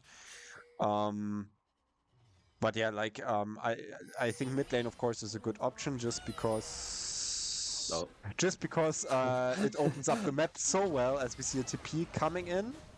There is a TP, although TP in response, this could get pretty heavy very quickly. The T-Tron Boxer has gotten that S rank, can do a lot of damage here. I want Leash is not going to be in trouble. Canix now as well is going to be at the head, a bad end of the ultimate, but Robbery with the shield can keep his top lane alive. It has so much damage with the Shadow Flame plus Luden's combo. Roxer trying to get those stacks back on up. You can see now trespassing into the jungle of Robbery. This Ivern is not safe even in his own home. Daisy now gonna be popped as a defensive Daisy if I have ever seen one, as he's gonna just be trying to buy him some space. This man just wants the Grump, he just wants to get the Froggy in his pocket, ends up doing just that. A tower is gonna fall in the top lane. Shoddy so far doing a great job in this matchup and actually is 40 CS ahead. Yeah, I'm not really sure how that top lane could go so wrong. I mean, I'm pretty sure how it could go so wrong. But yeah, like that's really detrimental for the Turtles because they are so reliant on a strong split push in this game.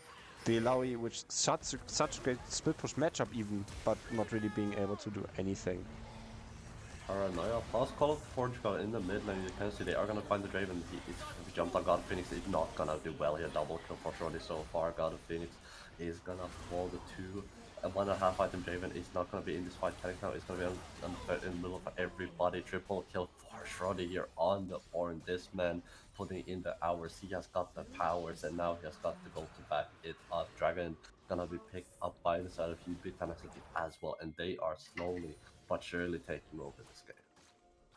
Yeah, and there's you've just seen another problem with early Hullbreaker. He wanted to team fight and without the Hullbreaker passive, just because Oriana was staying close by, you just don't really have any stats that was in Illaoi with like not really anything, standing in four people, hitting an ult and not really doing anything, and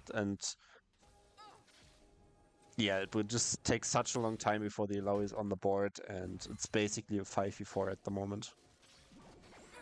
Yeah, definitely so far has not paid fruition, although now Ictus gonna bring a little bit of threat here in the mid lane, does get death sentenced, but not sentenced to death this time on around as he ends up being written into the living books, at least for now. A hook on the Nocturne, though Mopok is in a little bit of trouble. Until it is now gonna get the shield broken by Ictus. Good job from him. The Macro Storm is once again just not gonna do really anything. Ictus having a rough couple of minutes for himself, not really finding any of the engages you need to know, though the pings are coming through. You can see the big man on the flank, the paranoia gonna come through as well as the scatter. That is a great catch out of Mopo right there. Double kill for the Nocturne, but keep your eyes on the clock because 20 seconds until Baron spawns. If they find robbery here, this could be huge for the Baron take, but you can see them opting so far to just try to move over out of his jungle. Keep in mind the ultimate is gonna be used there as well. Robbery is gonna fall. They can look to potentially take Baron off of this off spawn if they want to opt in for it. And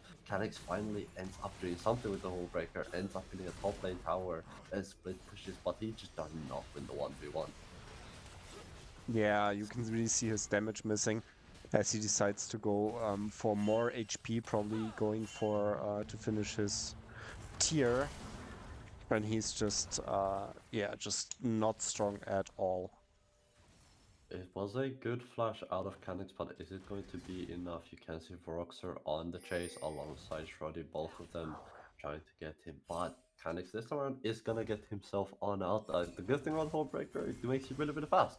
So it means you can run away once you realize your mistakes. Hoping Amadeus now gonna be found on the top side of the jungle. Magnet Storm is not gonna be available as it was used in the mid lane just moments ago. But you can see as soon as the Baron spawns, both these teams are just looking more towards the top side, more towards the top side pressure. And so far, top side pressure has favored UBTenacity a lot more than Turtles.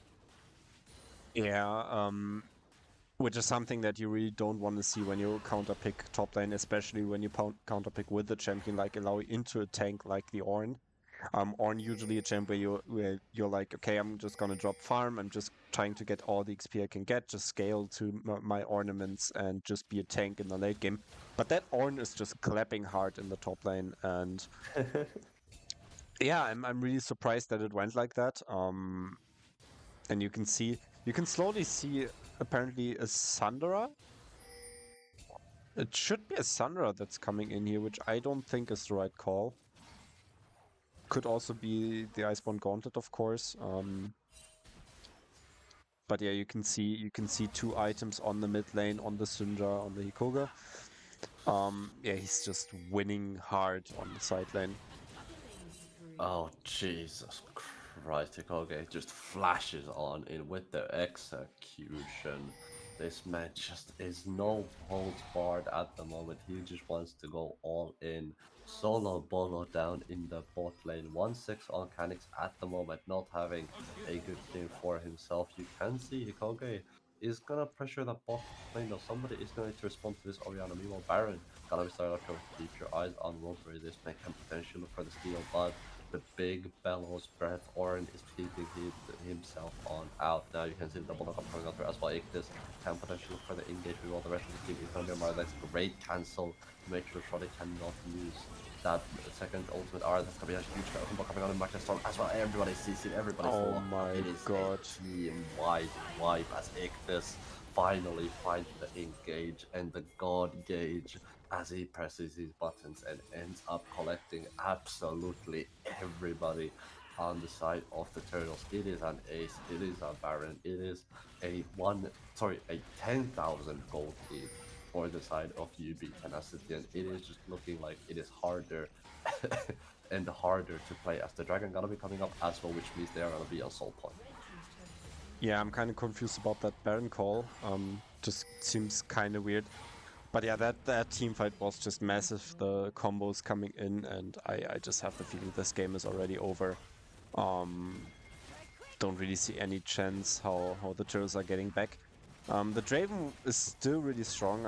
You can see it in the individual gold. Still an 800 gold lead, but 4.5k on mid lane, 4k in jungle, and 2.5k in top lane in a hard winning matchup.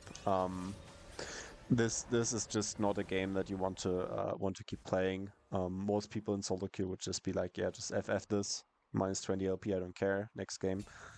And you have 3 items on the Nocturne. You have around 3 items on the Ornn, who has like 3 different partial items, with the Warden's Mail for renderings most likely, the Bremmer for Thorn Mail, and the tier for the tank tier. Um, on the other side, you have like not really any items on the side the turtles. Two items on mid jungle and bot lane are just not enough here. And not only that, but the ornaments starting to come through as well, which is another bunch of stats, another bunch of an advantage in Gold Baron. Once again started up here, you can see the mid lane inhib fell, which means they get a lot of pressure for the Hikoge in the top lane. Is gonna be looking to push that on in robbery, trying to go for the steal, but this man is getting shoved and pushed out of his own jungle Baron. 8000 HP. The axes are gonna be dropping to just to see how long the Baron is actually going to be robbery. Now it's gonna fall to Hikoge's ultimate. That is just such a big burst of damage. Baron, with that, the jungler being dead should just be gone. Keep your eyes on the base as well. The minions starting to hit on this Nexus towers. God Phoenix is gonna be the one to secure himself a little bit more CS, but at this point it looks like it is so far gone for the side of the turtles as well. You can see the pressure in the top lane is starting to mount. Yeah, and I'm not really sure what could happen here that changes anything. You can see I Won't Leash being bursted, Hook Me Amadeus being caught, and I think we are looking at the last seconds of this game. Potentially, Arcanix is gonna make his way on out of Roxer, not high on HP, neither is Hikoge. The only one who's really got any HP to fight is gonna be Shrody, the main beefy man in the front line, so I think they might just live on the side of the Turtles to see another day, but it is not gonna get any better for them here on out, my friends, as the Daisy is gonna go on in. That's gonna be a defensive paranoia just to try to make sure that the top laner of the Tenacity lives. Although Ornhorn with the TP in behind is going to be going on the flank, can it end up falling very early on. Godlike status on Hikoge as the ultimate comes in. That's going to be a double kill for him, as Schroeder gathers one for himself as well. Now I Won't Leash, the mid lane can get a big shockwave here onto Jim, but it's not gonna be up and available quite yet, as the timing not there quite yet. Now he does have it, ends up not be able to use it before he dies. Ends up in the shutdown onto Hikoge, though there's a lot of gold swung onto the other side, but it might be too damn little too late for Roxer. Now gonna be Oh cleansed, my god. but it ends up being the outplay out of Hook Me Amadeus. The cleanse does not come early enough. Brody meanwhile is gonna get one kill back. It is gonna be him falling down to the Mopo, and it is are the ones who are gonna have to get the final blow, the finishing shots to end this game for Tenacity, and they are going to do just that. It is gonna be Tenacity to take the second game, and Turtles end up falling 2-0. Will they be able to come back in the third game today? Yeah, that's actually really really good question. I am not really sure. I think this looked pretty doomed. This game, like there were just yeah, I don't know, many things going wrong, from completely horrible item builds over to I don't know, just not being able to contest the team fights when it was really mattering. And yeah, it's just really really hard to fight back. On the bright side, I want to highlight some good things for the Turtles. It was their second ever game playing together, and they have shown that they can bring God Phoenix ahead. God Phoenix had a really good early game. They had a really good early game for the bot lane, being competitive there. And I think that's something that you could build on. You can be like, hey, maybe we should play more about for her. Maybe pick a Drake, maybe pick something aggressive like that, and maybe with that we can really make a difference here. Yeah, potentially you should pick a tank in the top lane, instead of the Eli, pick the Ornn yourself, potentially something like a Malphite, something that's very easy to pilot, and like you said, just play for the AD carry down in the bot lane. But Linus, is that something or the change you want to see in Turtles in our game number 3, or what do you think, what do you feel like they need to change to get success here? I think at first they need to maybe pick a top laner that they know how to play. No, that's super toxic. I'm really sorry for that. I think they need to find a clear winning condition. In last game it was the Draven, and then build upon that. Play for that winning condition. Get the Draven really ahead. Maybe get someone on mid lane. Get the Orianna ahead if they play Orianna there, and then from there, try to snowball the game as quickly as they can, because I think when it comes to the raw team fighting, as you said last game, UBTenacity just looks stronger. And one more thing that I want to see from them is Robbery more on the carry champ. I think Robbery is most likely the best player on the team. And seeing him on the Iron works really well when he plays with the Wacky Rats, where we have Büttner and Usagen, who are also really good and can be the hyper carry that they need. But I think on this team, he needs to be more of a damage dealer, a Wukong, a Jarvan, something like that, something that he can engage with. And yeah. I think he definitely. I do agree with you, Linus. I think he definitely looks stronger on the Wukong in that game one. I think Iron was really kind of lackluster, just because, like you said, you need the Iron to, or you as the Iron, you need to have a good team to play around. Didn't happen in this case, unfortunately. They just ended up sort of winning the early game in the bot side, but the top side not doing too hot for themselves, and Hokage just ends up being such a menace at the end of that game. But it does also mean that I think if they make those changes, it's gonna be really good to see. I think if they can adapt, like I said earlier, if they can take at least one game away from Tenacity, I think they can walk away happy today.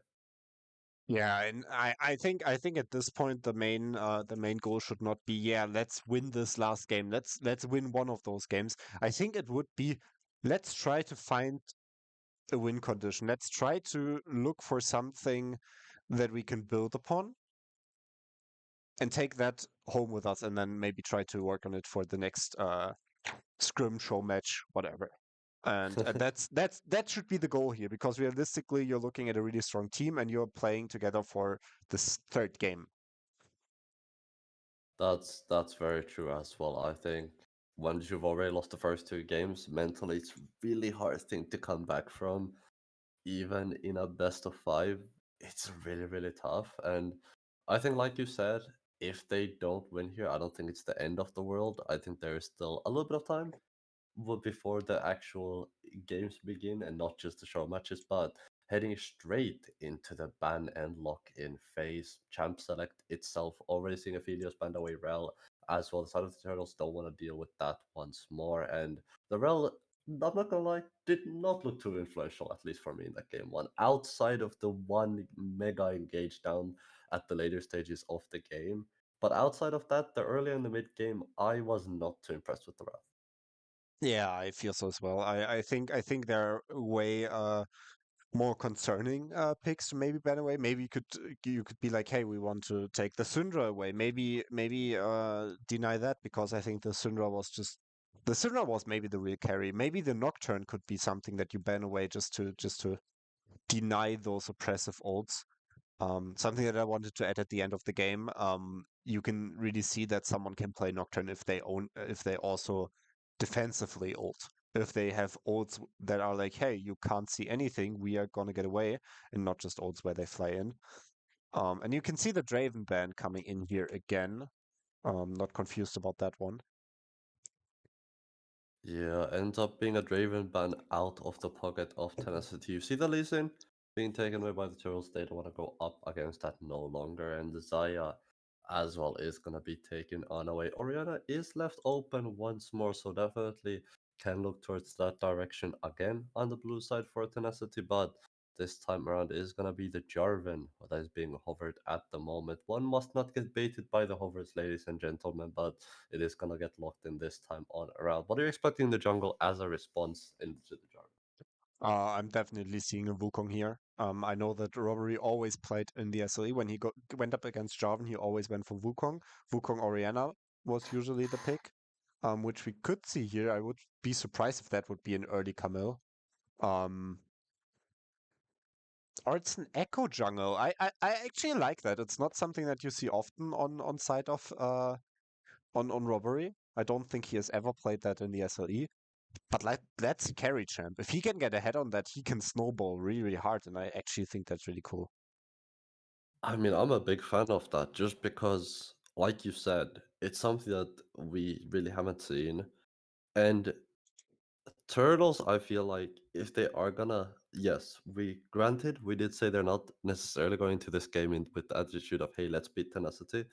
But I think the one way they might do it is let's throw the playbook out the window. Instead of playing this game fair, instead of playing it sort of how we would expect, how they would expect us to play, We're gonna shred the playbook. We're gonna go with something completely new. Perhaps it is the Echo. But like you said, Linus, as long as I'm seeing Robbery on a carry jungler, whether it's the Echo, whether it's the Wukong, the Jarvan, I'm gonna be happy nonetheless. Yeah, I feel so as well. You can see the Camille also coming in. Camille, I think, has a good synergy with Echo because you can just ult a target and set it up for the combo of Echo with his W. Um, you can see the Renekton here. I think that's a really hard Renekton favored lane, but he gets outscaled by the Camille. So maybe if Kha'Zix can try to scale a bit more, try to wait before he fights and then come back. That could be a really good matchup. And now you see the mid lane matchup being swapped around. The Syndra for I Won't Leash and the Orianna for Hikoga. Yeah, it is gonna be swapped around, and you do see as well, like you said, a Camille, which is something we are yet to see today, and it is gonna be another unique champion to add to the roster of today's games. Alistar currently being offered as a ban option, which tells me that they are potentially gonna be looking to go for another engage lane on the side of the Turtles and gonna just take some of those tanky engage options away.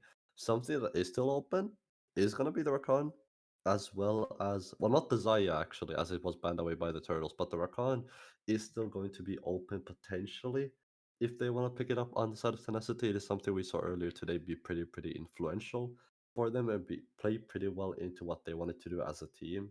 So I would not at all be surprised if it gets banned away or if the Tenacity side of Tenacity end up picking it if it is open, but definitely an option they can look towards. And what are you sort of expecting, Linus, for the side of the Turtles to prioritize when it comes to these AD carries now that Draven is gonna be banned away?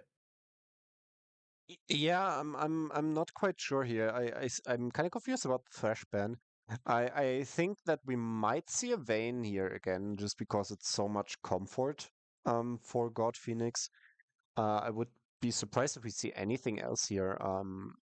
That being said, there are still great choices open, and Ashley could be really good here just to get away from the Jarvan, get away from the Orianna, to go into more long range comp. Um, Lucian also being something that could be really good. The Caitlyn, I actually like the Caitlyn. It's also an aggressive champion that you can pick. I like the aggressive play on bot lane when they had Draven, and I think Caitlyn can be played for as well. What do you think about that? I think the Caitlyn definitely can be a good pickup. It just depends on what you're going to be going into because the things I mentioned earlier, things like Tristana, are still open. I think you wouldn't necessarily mind going with the Tristana here, considering you're with a Jarvan, you're with a Renekton, Nautilus, all champions that want to go in. And Tristana, as well, as one of those champions where you can jump in aggressively, get the quick reset with your bomb, get your jump reset once more, or get a kill potentially and reset it that way and just jump back out, which means you're allowed to play aggressively alongside champions like Jarvan, like Renekton, Kai'Sa open as well, although not that great of a pick into the Caitlyn, but a great pairing alongside the Nautilus. But I was gonna bring up a third option, which is the Varus, which can sort of match with the range of the Caitlyn once you slow her down with the hail of arrows. I would love a Braum pick here, I think, if it wasn't banned away by Tenacity, which is really great awareness out of them to know that it is something that Turtles play, considering they also played it earlier on. The Yumi is something I really wish they don't look in against Nautilus because it is, in my opinion, not that great of a pick. But the what? Camille That's a support? it looks like Camille support, and I have a theory here. I think this could be a Camille support by Kha'Zix. I think this could be DKD, like Cook Me Amadeus, swapping to top lane. I know that he can play it. I know that Kha'Zix can play support. Um, Otherwise I would be confused because I have not seen Hook Me Amadeus ever play Camille. Um, I think it's Camille support. yeah, but like then I think they swapped their position actually, You think? which is kind of cool. To see that they can do it. That could also be something that they could capitalize on. Have two different players that can play both top and support, and then just swap around to see who can get the best out of the situation. And I actually like this draft. You have on one side you have the Echo for jungle for robbery. He can carry hard with that if he gets ahead. You have the Camille with a great synergy, together with the Caitlyn bot lane. That's an interesting lane, but it's a strong lane. Camille early is really, really good. Um, and yeah, the Garen, of course, easy to play champ. But yeah, I'm really excited to see it. We will go into small of a spectator break before we go into the game. And yeah, then we will talk more about it, Dessa.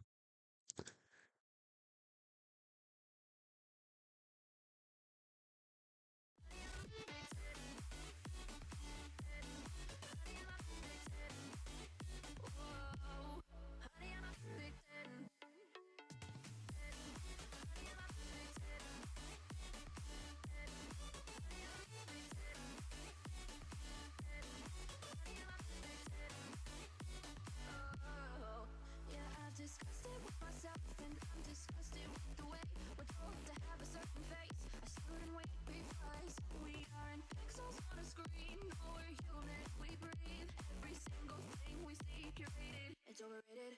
These expectations, they keep weighing me down.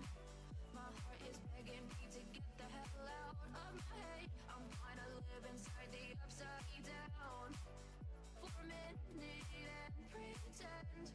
Honey, I'm a perfect 10. Whoa, honey, I'm a perfect 10. Whoa, and if I say it enough, it gets ingrained in my head, and I start to think, honey, I'm a perfect 10.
And with that, we are back into game number 3. Dessa, how excited are you? I'm so here for it. The Camille support is something that I've only seen on TikTok. Personally, this is not something I've ever seen actually in game. So I'm very excited to see how this is gonna work out. You already see the side of UBTenacity going for a little bit of sneaky stack down towards the bottom of the map, but no early warders for the side of the turtles means there's gonna be no catches in the early game so far, and my eyes are gonna be glued on this bot lane. Yeah, and I feel like this is really interesting to see. As we discussed prior in the draft, you can see Hookme Amadeus on the Garen on top lane, deciding to go for Phase Rush and Teleport, the more safe options over Ignite and Conqueror. And on the other side, you have Kha'Zix on the Camille support with Cresty attack. What do you think about the rune choices in this game? I think personally, if you are gonna play the Camille support, I think PTA is not a bad choice. Personally, I think you would get more from Glacial Augment. I know it doesn't proc if you end up missing your hook shot, but I think Glacial Augment is gonna give you so much value and so much CC definitely early on into the game, which is exactly what I think you play Camille support for. I think you played so because it is pretty strong early on. Your passive shield gives you a lot of defense, especially earlier stages of the game. You can see bone plating as well gonna be procced very early on by Hook Memodays, which is a good move to see, which means it's not gonna be available for any trading. But Prio, I'm expecting in the bot lane to be for the turtles just because Dictus can't really walk up to the lane unless this happens, and then he's gonna lose a majority of his HP. Yeah, and that's kind of the idea that you have when you play Camille support, just always hookshot onto the opponent. A bit of a blunder because you can put one auto attack directly after your hookshot, which makes you proc your passive shield, which makes the trade so obnoxious early. Because then every damage that Varus does just goes into the shield. This time the auto attack not coming through before the damage. That's why she's chunked a bit, but doesn't matter that much so far. Yeah, you can see some trading in the top lane as well, though. Hook Memodaeus is gonna lose a chunk of his health bar. Shorty almost gonna pop the Conqueror on his side as well. But so far, we are seeing a little bit more of a chill early game. You can see Robert is gonna be pathing over to the bot side of the map, same as Mopo actually, which means the two junglers might end up meeting. And this is what I think is gonna be really interesting because Camille early game can be really strong in these fights. You can see Ictus getting an very early ward down. Kha'Zix is gonna get the jump in as well, and there's the thing that we were talking about. A couple of autos out of Roxer go straight into the shield, although Kha'Zix with the hail of arrows is gonna lose a good chunk of his HP. Yeah, if he misses the E, he just has to run away.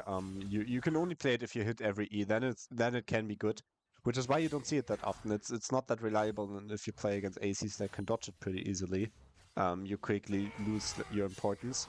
I would surprised to see any kills in the top lane.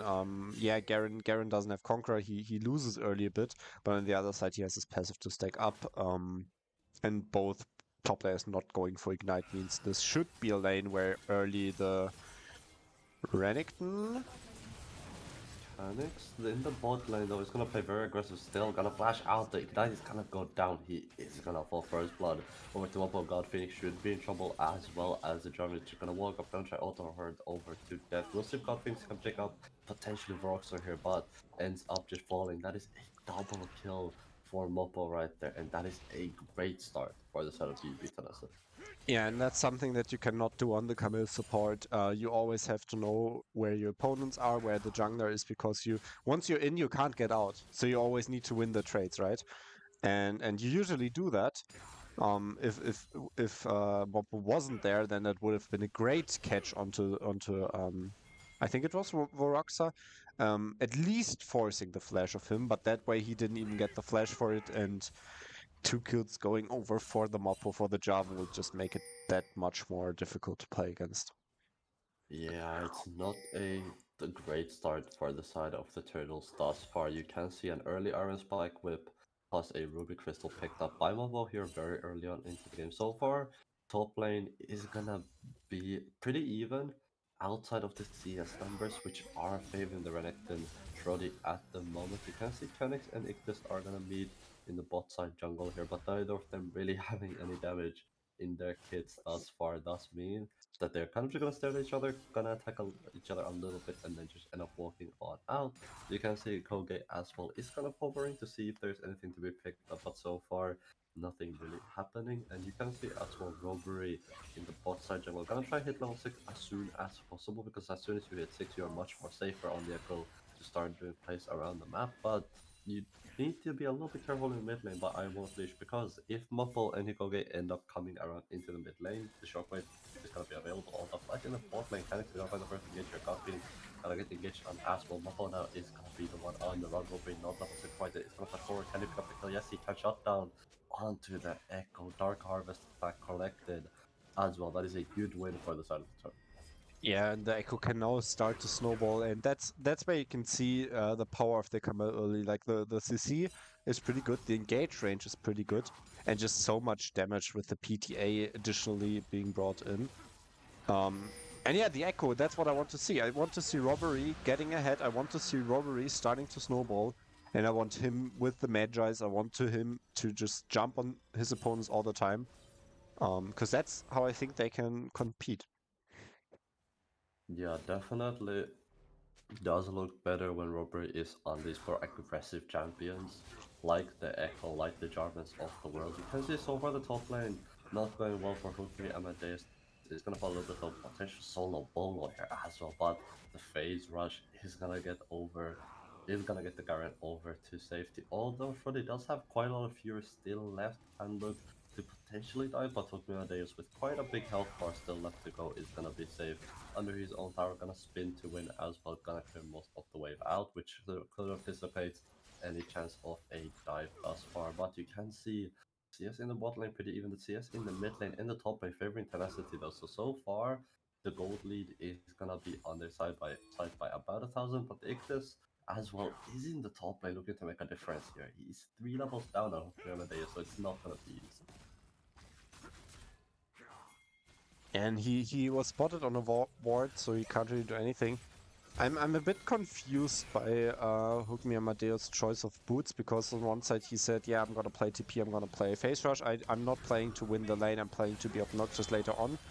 But he still goes for the... While we have a fight in top lane. He is gonna fall. Whoever is gonna be the first one to go down. Robbery with the Chrono Shift back. He's not able to pick up any kills for Oxer. Meanwhile, the Chains of Corruption are gonna a little bit wide there. Not gonna be able to pick up anything as the scanner is gonna go in. A little bit of CC coming on down. I won't leash. He's able to pick up the kill there. A winning play in the bot side and a living play in the top side means that the side of the Turtles actually come out pretty well on top of all of this. Yeah, and I like that they finally punish Ictus roaming to the top lane, because you just can't leave a virus alone against Syndra, against Caitlyn, against Camille. That being said, kind of sad that the Garen ult was cancelled by Hugmiridius dying. Otherwise, it would have been a kill in top lane as well. Um, but yeah, I want to see more playing into the Caitlyn. Just give the Caitlyn and the Echo chance to snowball on bot lane. Use the early game of the Camille, the engage range of the Camille. As soon as she has ult, she can just ult a target, and then just basically present the opponents for Echo W, and then after that Caitlyn traps. Um, so yeah. Yeah, I'm definitely expecting some bot lane pressure after the 6 comes through for Canix, just with the Hextech ultimatum being such a strong tool to lock down your opponent's Koge. Now, it's gonna find I won't leash. I expected a shockwave there to potentially look for the kill, but now the bot lane gang forts are gonna be in trouble here. Is the stun gonna land? And it's gonna be no Robert now, just gonna jump on the Nautilus instead. If this could be a little bit of trouble, but rocks are doing so much damage back. Lethal tempo has been procced out. That means he has the attack range, which means he's gonna be able to do a little bit more damage, but gonna walk away for now. Robber is still been chilling in the bush. Could look for a return play there. He can get underfoot in the mid lane as well. That's gonna be the shockwave coming out. I won't leash is gonna fall. A little bit of a misstep coming out from him. Again, Phoenix going in, jumping under tower, heading to ultimatum. Gonna be coming on out, has to flash out as well. He's in the hole. It's gonna be able to pick up the kill. and here is the hands that we're missing in game 2. Great mechanics coming up from the bot side. Yeah, I'm really happy to see that. Sadly, on mid lane, a solo kill happening, which means that UBTenacity will get this first tower and will get a huge lead again for Hikoga, who has been so great in game 1 and game 2. On the other side, the bot lane is slowly starting to get advantages, which can be so crucial here. Um, Echo slowly getting towards his first item. Um, so yeah, Top lane though, Demacia. Shorty Hawk falling a little bit of a bad trade, kind of for solo bolo potentially. Rukmadeus does still have the Damacian Justice in his back pocket for available to be used, although no Psalms does make this a little bit dangerous. You can see the ultimate being pulled as well. Rukmadeus could potentially be killed here. Shorty is just gonna run over the Garen in this situation. I think I'm gonna be on cooldown for now, which means no plays to be had on the bot side of the map. Dragon gonna be spawning in about 15 seconds as well. Robbery making his way on over. Mobo is gonna be down here as well with the Cataclysm, keep in mind. So any plays that are gonna happen is gonna be very, very scary for God Phoenix to play against. Not really an easy way to escape it outside of the Caliber net, but Ictus is gonna think better of it. He's gonna Hex Flash on away and play safe for now. Yeah, and I think in the top lane 1v1, you could have seen while we have another fight happening. Hikoge is gonna be Yeah, almost he get will away fall. Shockwave though. The Shockwave was good, unfortunately just not good enough. A flash in from Mobo plus the Cataclysm combo means that they are gonna find one back though. Canix, meanwhile, is gonna fall. That means it is a potentially outnumbered fight. You can see but we take a little bit cheeky recall in the jungle of Mopo. Then Mopo tried to hunt the Echo, seeing if he can find, but unfortunately the recall already happened. God Phoenix now under tower is gonna get the death charge, but the charge is not long enough. The side of Tenacity bot lane is just gonna have to back on out, which does mean I won't leash now is gonna run into Mopo on the bot side jungle.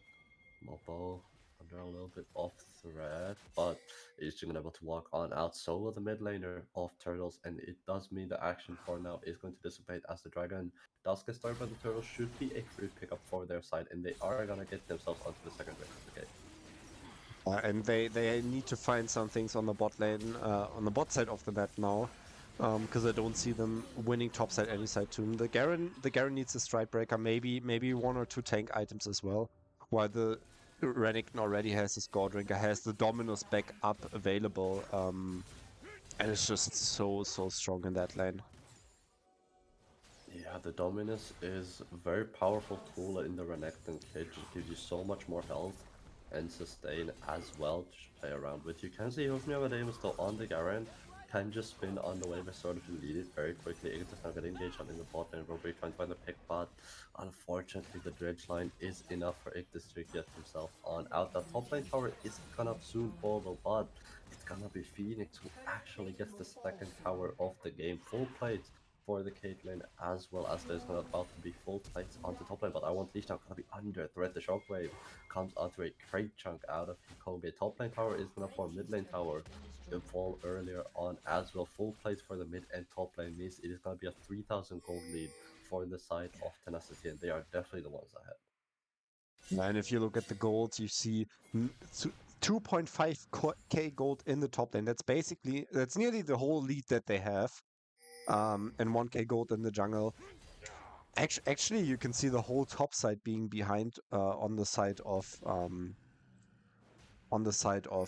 turtles.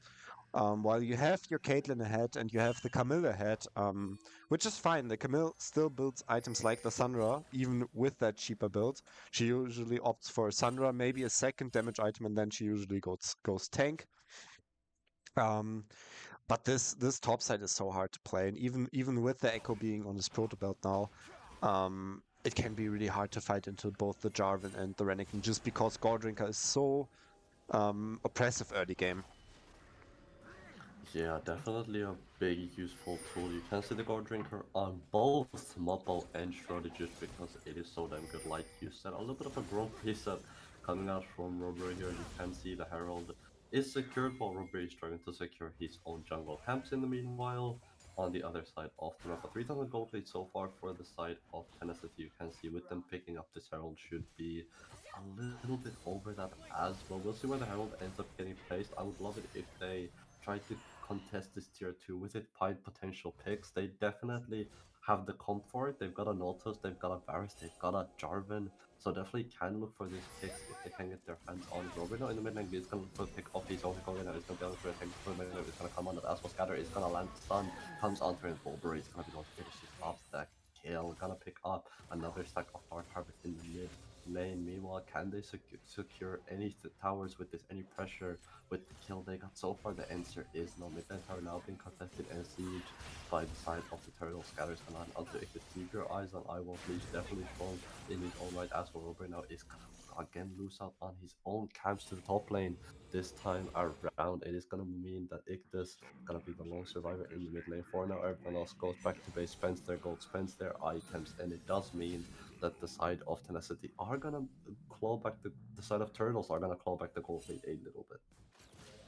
Yeah, and something that I think you could have seen in the catch a while ago on the mid lane. Um, you have basically the engage range by the Camille. Even if she doesn't stun in situations like that, she can just ult the target, and then you have the follow up. As we see another one of those engages, just so much damage coming through the Caitlyn and also the Camille. Just that's what I want to see from them. I want to see those engages.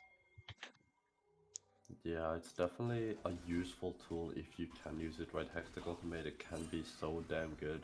And even with Canix now getting the Divine Sunder means that this Camille that does start to hurt as well. The further we go into this game, no longer is just a CC bot in that bot lane. Now actually can do a little bit of damage of his own. Right now in the mid lane, gonna be potentially looking for a pick here, but Moroxer is gonna walk away just in time. Now in the top lane, both top lane is going to meet once more. Brody it's gonna proc the Conqueror, hook that is, it's just gonna say, cool, I'm gonna walk away over here. Gonna hit control word right before I base for a little bit of extra gold, and Dragon is gonna be back very soon as well. So all the members gonna be heading out to the bot side of the map as well. Yeah, and I'm the one thing that kind of is bothering me is the front line for the Turtles.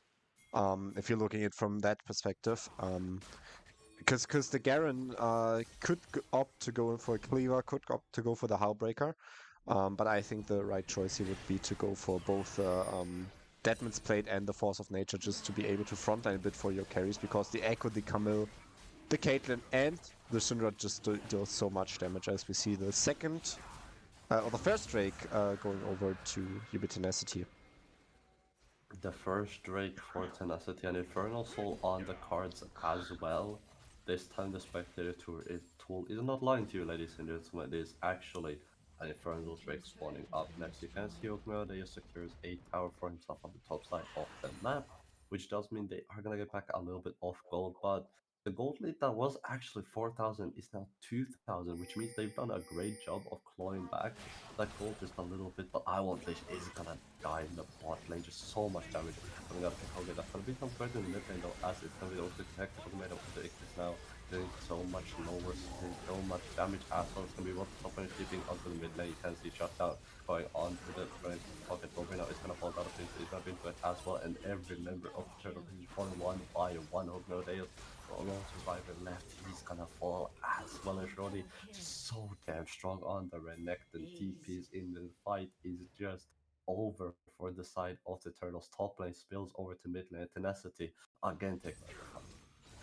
Yeah, and that's a classic case of caster curse. You just highlighting how well the Turtles are closing the gold gap, how they are starting to get back, how they are starting to get picks while also respecting Human Tenacity just for them to get completely clean aced. Now they might find something back at least.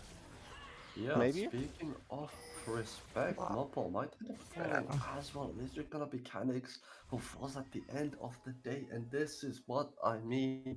Even when things look so good, even when it looks like it is Turtles who are the ones doing the catching, it ends up being Tenacity who kill one and just make away with the spoils of war. So definitely, just looks like the Turtles are a little bit outclassed here this time on around, but don't get me wrong, still are tools to come back into this game. Robbery, very close to his second item of the game. I do believe it is going to be a mid-frame for him, which is going to give him a lot of burst damage to one-shot these more squishier targets. You got God Phoenix currently on 2 items as well. Looking at Amadeus, I don't know how useful this current is going to be later on into the game. You can see the very, very low Napo. Vapo is going to be around as well, but the shockwave is just going to be enough for the solo bolo. Mopo didn't even need to necessarily be there, just wanted the assist, wanted the KD, a pad. Baron gonna be on the right now as well. You can see Kogi does have a TP in his back pocket, so he's not too scared about being on both sides of the rock right now. You can see working for the Baron in the mid lane. This is the combo you're talking about earlier on, where he's gonna get the change corruption, but it's not gonna be enough with the stun. It's gonna come onto he's gonna be enough to finish forward, so the answer is gonna be a big shutdown onto the Caitlyn, but Ictus might fall as well here. The bot lane of Tenacity is going to fall, and that's a lot of gold gone to the pocket of the turtles, but God of Phoenix is gonna fall now. Robbery, he's gonna find the stun. Can he use the panic moves to make his way on out? So far, the answer is gonna be a Smopo. Not gonna choose to flash forward. Had the Cataclysm angle onto I will leech, but you don't wanna afford his flash forward now. Robbery now gonna try to get his own chickens. Is he gonna actually just die on them? As Shroddy gonna make his way over, dashes once, dashes twice, the slice, and the dice does come on through Kogan in the bot lane to shut down onto Hukmi Amadeus. The execute comes on now, and the Demacian justice is going to prevail this time around. Yeah, and there was so much happening in the past minute. I feel like with the whole games we were watching today, it was always something happened and then things just kept happening for 2 minutes straight, which always left you breathless. But yeah, that was the comp that I was talking about earlier. Just have that long range engage from the Camille with the ult and then with the Echo who can just follow up, chain his CC. And even though it looked like a bad engage, it looked like for 1 second like they were just gonna die on the tower. They get 2 kills, only lose their support on that play. Of course, the follow up by the Renekton with the TP changes that, but still, that's a 2 for 2, 3 for 3 if we count the kill in the jungle and the kill on bot side.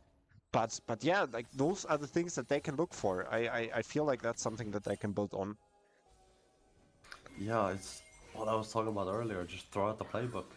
If you feel like you're getting out hands, if you feel like you can't win the game fairly, play it unfairly. Just scratch the entire book, just rewrite the chapter again. Varrox are under threat in the mid lane. This is what you need to do on the Camille support. He's gonna fall once more. Just does not expect the catch range of Canix once more. And this is why the Camille support can be so good, because you said it yourself, Linus, the engage range is just so damn big on the hookshot plus the Hextech Ultimatum that you can just look for this pick. The shot is gonna be absolutely huge on the 300 cell. I want this. He's gonna get the shot as well. The Cataclysm wanna lock on these two mechanics. And then his Cataclysm to actually get some jump range onto his hookshot, but Brody is finally made his way over. Keep your eyes on the Renekton. Got Phoenix trying to do her best to kite, but it's not gonna be enough. It's not gonna be under threat in the mid lane as well. Double kill for Hikage so far. Can he get more robbery in the wings waiting in the bot side jungle for any entrance that he can find? But no, there's no entrance to be found. The dragon gonna be up and available now as well. Keep in mind Mopo died, so no jungle going to be available. Shroddy, well, if he does know this is happening, Robert needs to be a little bit careful here. He's gonna be forced to flash on out, which does mean the dragon should go to the way of the turtles, and this is the way of the tenacity squad, and this is a big win for them as well. This is their second infernal drake. Yeah, and something important that we need to highlight is that the Turtles already have 2 Drakes, so they have a long time till Elder comes up. Um, at least 15 more minutes. On the other side, they are 8k gold down, and they got a 3 for 3 in that situation, which just shows that they can in fact still go for plays. Just with that Camille, that's so interesting. They are actually able to get things, and that's what I love to see because they are making this game interesting. Yeah, I think Canix has so far done a great job of utilizing a pick that really we've never seen in the Camille support, just to get so many great picks. But now he's the one who gets picked here, as I say. But he's the identical made of anti-Roxer, but no backup this time around, no support to be had. Kogi under the in the middle of the stage, so gonna find a little bit of time. He's gonna fall at the end of the day. Robert gonna be the one to pick up the shutdown. Now I vote he's gonna be under threat as well. It's gonna be the Renekton who ends up taking the kill. Today is now gonna be spinning to winning, but no winning for him as he just does not do any damage. Gonna be taken out as well, get collapsed on by absolutely everybody else. Robert just puts down the field to try to get a stun and try to get some work done, but he just cannot push continuing down onto the mid lane. One kind of minion is still left alive. It's gonna be smudged away by Robbery, but it got under the range of tower. That is enough for them. They are gonna get the inhib tower, gonna get probably the Baron buff as well for their troubles. And so far, the Tenacity squad is just looking so damn good in this game. Yeah, and especially the Gore Drinker Cleaver duo with Mopo and Shorty on Renekton and Jarvan is just doing so much work. They are so unkillable, as you see. A pick onto the Nautilus. A lot of cooldowns here used to try to get Ignis, who is not the main target they need to kill. Gogen are gonna be getting a 2-man shockwave as well. A huge play out of Hikogen there. Canis now under threat as well. He's gonna try to make a run for the hills, but the hills are not them far enough. Now I want Leash in the mid lane could look to try to destroy the wave here to buy a little bit of time, but he's gonna try to make a run away. This Canis is not gonna go absolutely anywhere. So he's gonna find the hook onto I won't leave the death charge not being available, but the charge is enough as they're able to pick up the kill. Keep your eyes out for Grenade is trying to find the kill in the mid lane, but the Garen just does not do enough damage to the dredge line, ends up being enough, and that means that the Baron is gonna go the way of Tenacity. Yeah, and I just have the feeling that we're getting to the end of the game at the moment. I just think there are so many good things you can take from that game for Turtles. Of course, you have the Echo Camille, which is a cool comp. I mean, now people might have seen it, but maybe not everyone is watching the stream. Probably not everyone is watching the stream, so maybe that's something that you could cheese with. On the other side, yeah, you can look into playing into bot lane more. You can see if there are any macro things you can improve over the next week before the Manta Cup. For UBTenacity, you can feel good about yourself. You've just defeated 2 teams in a scrim. Even if this goes 2-1, you still defeated 2 teams that are in your group that are important to beat. If you beat those 2 in the Manta Cup, you're already in the quarterfinals, locked.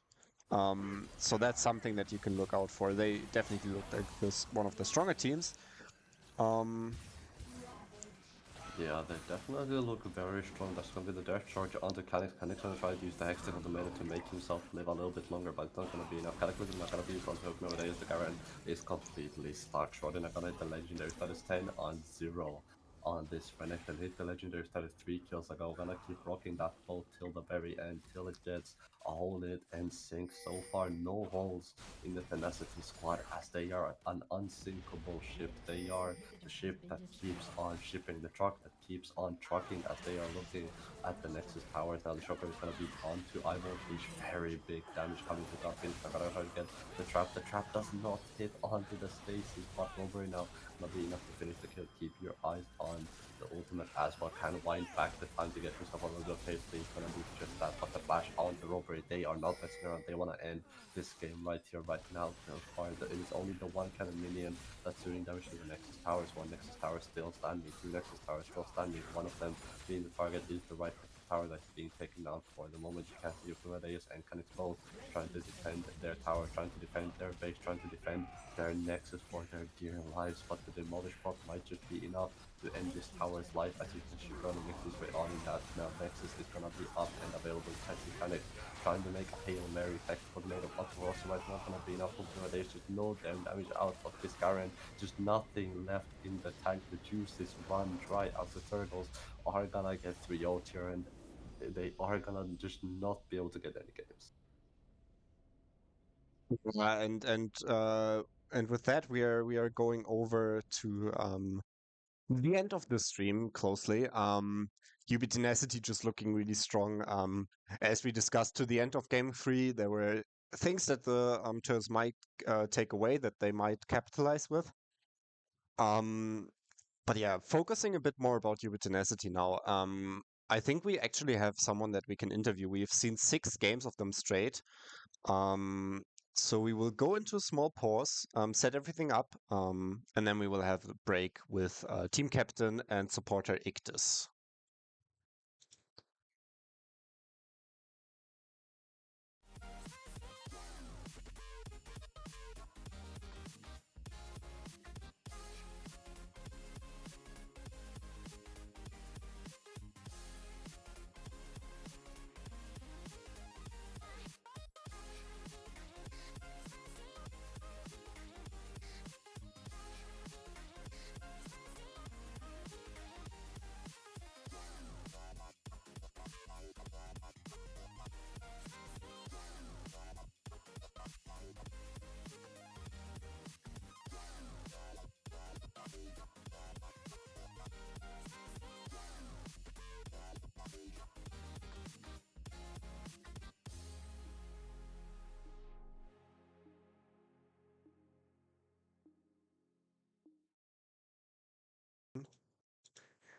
And we are back after a small break. I'm joined by Ictus, the support of UBTenacity, and of course, Dessa is also still around. Hey, Ictus. Hello, hello. You've just played 6 games in a row. That's a really, really, really long time. Of course, practicing for the Manta Cup next weekend, where you will play even more, maybe on one day. How are you feeling after those games? I'm relatively good.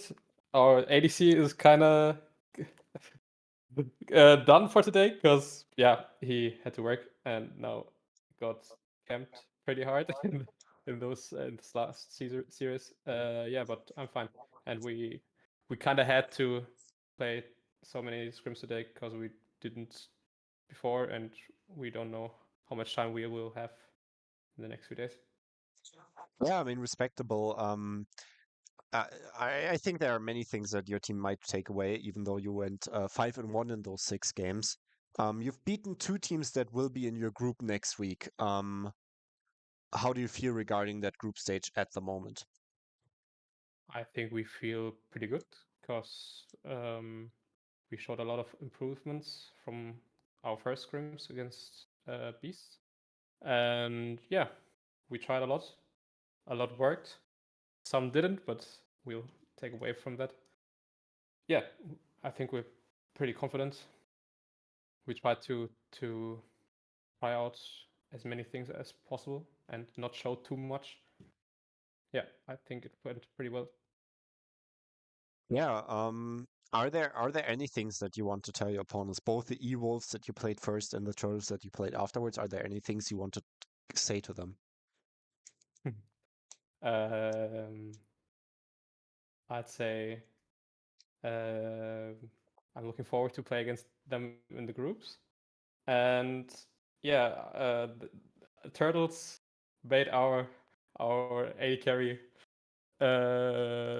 wanting to leave the game and just go to sleep. So they they've played for the first time, and I think they weren't looking that bad for first time playing. And I'm looking forward to see how they improve. Yeah, that is always good to hear as well. And of course, congrats for winning pretty much all of your games today. Of course, you did end up losing one, but nonetheless, what do you feel like was your secret for winning today? Do you just feel like you played really well as a team, or do you feel like there is one player or two players you want to highlight that really popped off today for you guys? So I'd say we tried a lot of new things in mid lane, and most of them turned out to work better than I expected. And from last scrims, I'd say Mopo stepped up a lot because we had a few problems in the first scrim block against Bees, and yeah, in shot calling department he stepped up a lot, and yeah, I think those two I can say stepped up their game today. I Yeah, think that's definitely fair as well. It is always good to hear that you have a jungler who can sort of make the calls and a jungler who can confidently sort of give your team a direction to go to. Linus, did you have something you wanted to input here? yeah, actually, I do. I feel like your team coming back from last year's Manta Cup, where you got the silver medal second, now looking at a change roster with some only 3 players left, 2 of them on completely new roles compared to the last Manta Cup. Um, what do you think is a realistic goal for your team, and what would be the minimum at the tournament with where you are like, yeah, this is fine, we're happy with this, that's okay. So I actually think we're not worse than last year because uh, Hikoge is a pretty high mechanical player, and we learned a lot from Weakside Wizard and macro-wise. So we can comprehend the macro-wise part, and I think mechanically he's not that far away from him. So I think he can uh, be a good replacement for Weakside Wizard. And for myself, I can say I've never played really active support, but it's not that far away from AD carry, and I always thought about role swapping, and I kind of was forced to now. So and I'm pretty happy with how it turns out until now. And Mopo is actually on his main role right now. So I think we are in a whole different roster, but our playstyle is not that different. That's pretty good. And yeah, I think maybe our ceiling is even higher because those 3 players that are still veterans from last Manta Cup, we learned so much in the last Manta Cup. We can now use much more successfully, and I'm pretty confident we can even win the whole cup. So I think minimum would be maybe even semi-final. I think if we don't make semis, we're pretty unhappy, and yeah, we will try to win the whole thing, definitely. Probably the objective, I think, for every team coming in is to win the whole thing. And I think it is good to hear that there are some, juices and something that you guys are aiming for and something that is driving you forward. And going a little bit into your series for today as well, did you guys prepare a lot heading into today's series, or what preparations does it look like for your team heading to this series in general, and what does preparing look like for the group of you guys?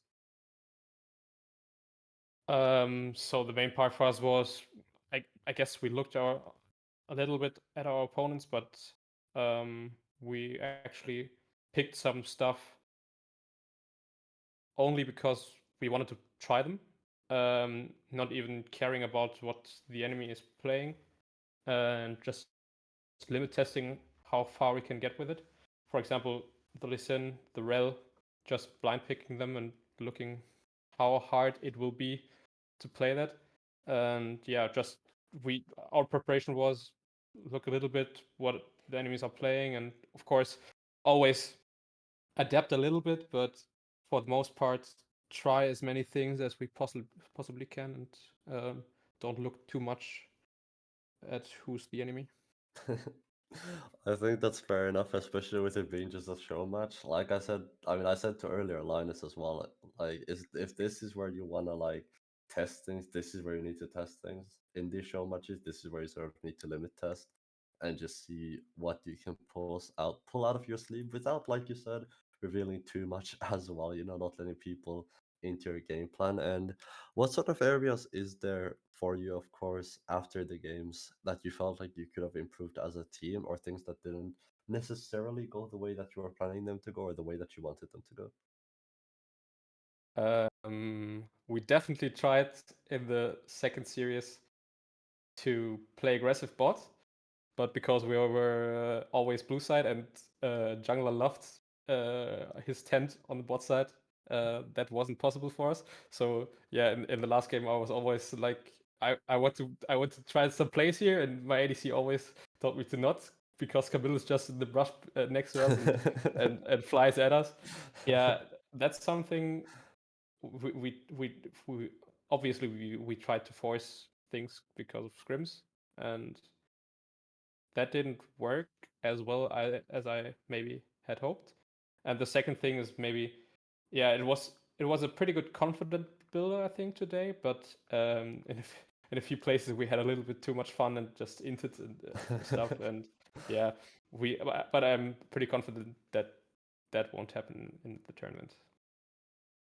Yeah, I Yeah, I that's actually have one last question that I would end this whole evening with, because Des and I were just like casting for 6 games straight. We are on a cast for 5.5 hours. But yeah, the last question is basically, are there any particular teams or maybe players that you're looking to face, that you would like to face in the Manta Cup next week? And are there any other storylines or rivalries that you have on your mind? so I'll definitely want to play against your Black Manta team, because I'm really not sure how strong you are, and I think we had pretty fun games last time around, and maybe for you not so much as for us, but I think they were pretty fun. And we, I think, also, I really want to play against Beast again. I think because we got pretty hard stomped by them in scrims, and we already saw today that we improved a lot, and I'm curious how we would play against them next time around. So, yeah, I think Beast would be a fun matchup. All right. I'm excited to see who you're gonna face because both Beasts and Black Manta are not in your group. So either you go to finals with one of them or you meet them earlier.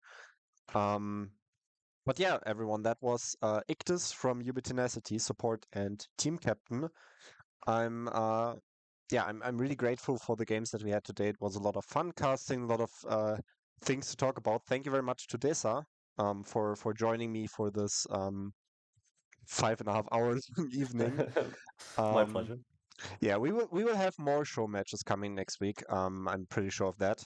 So keep your eyes out on the Discord for that.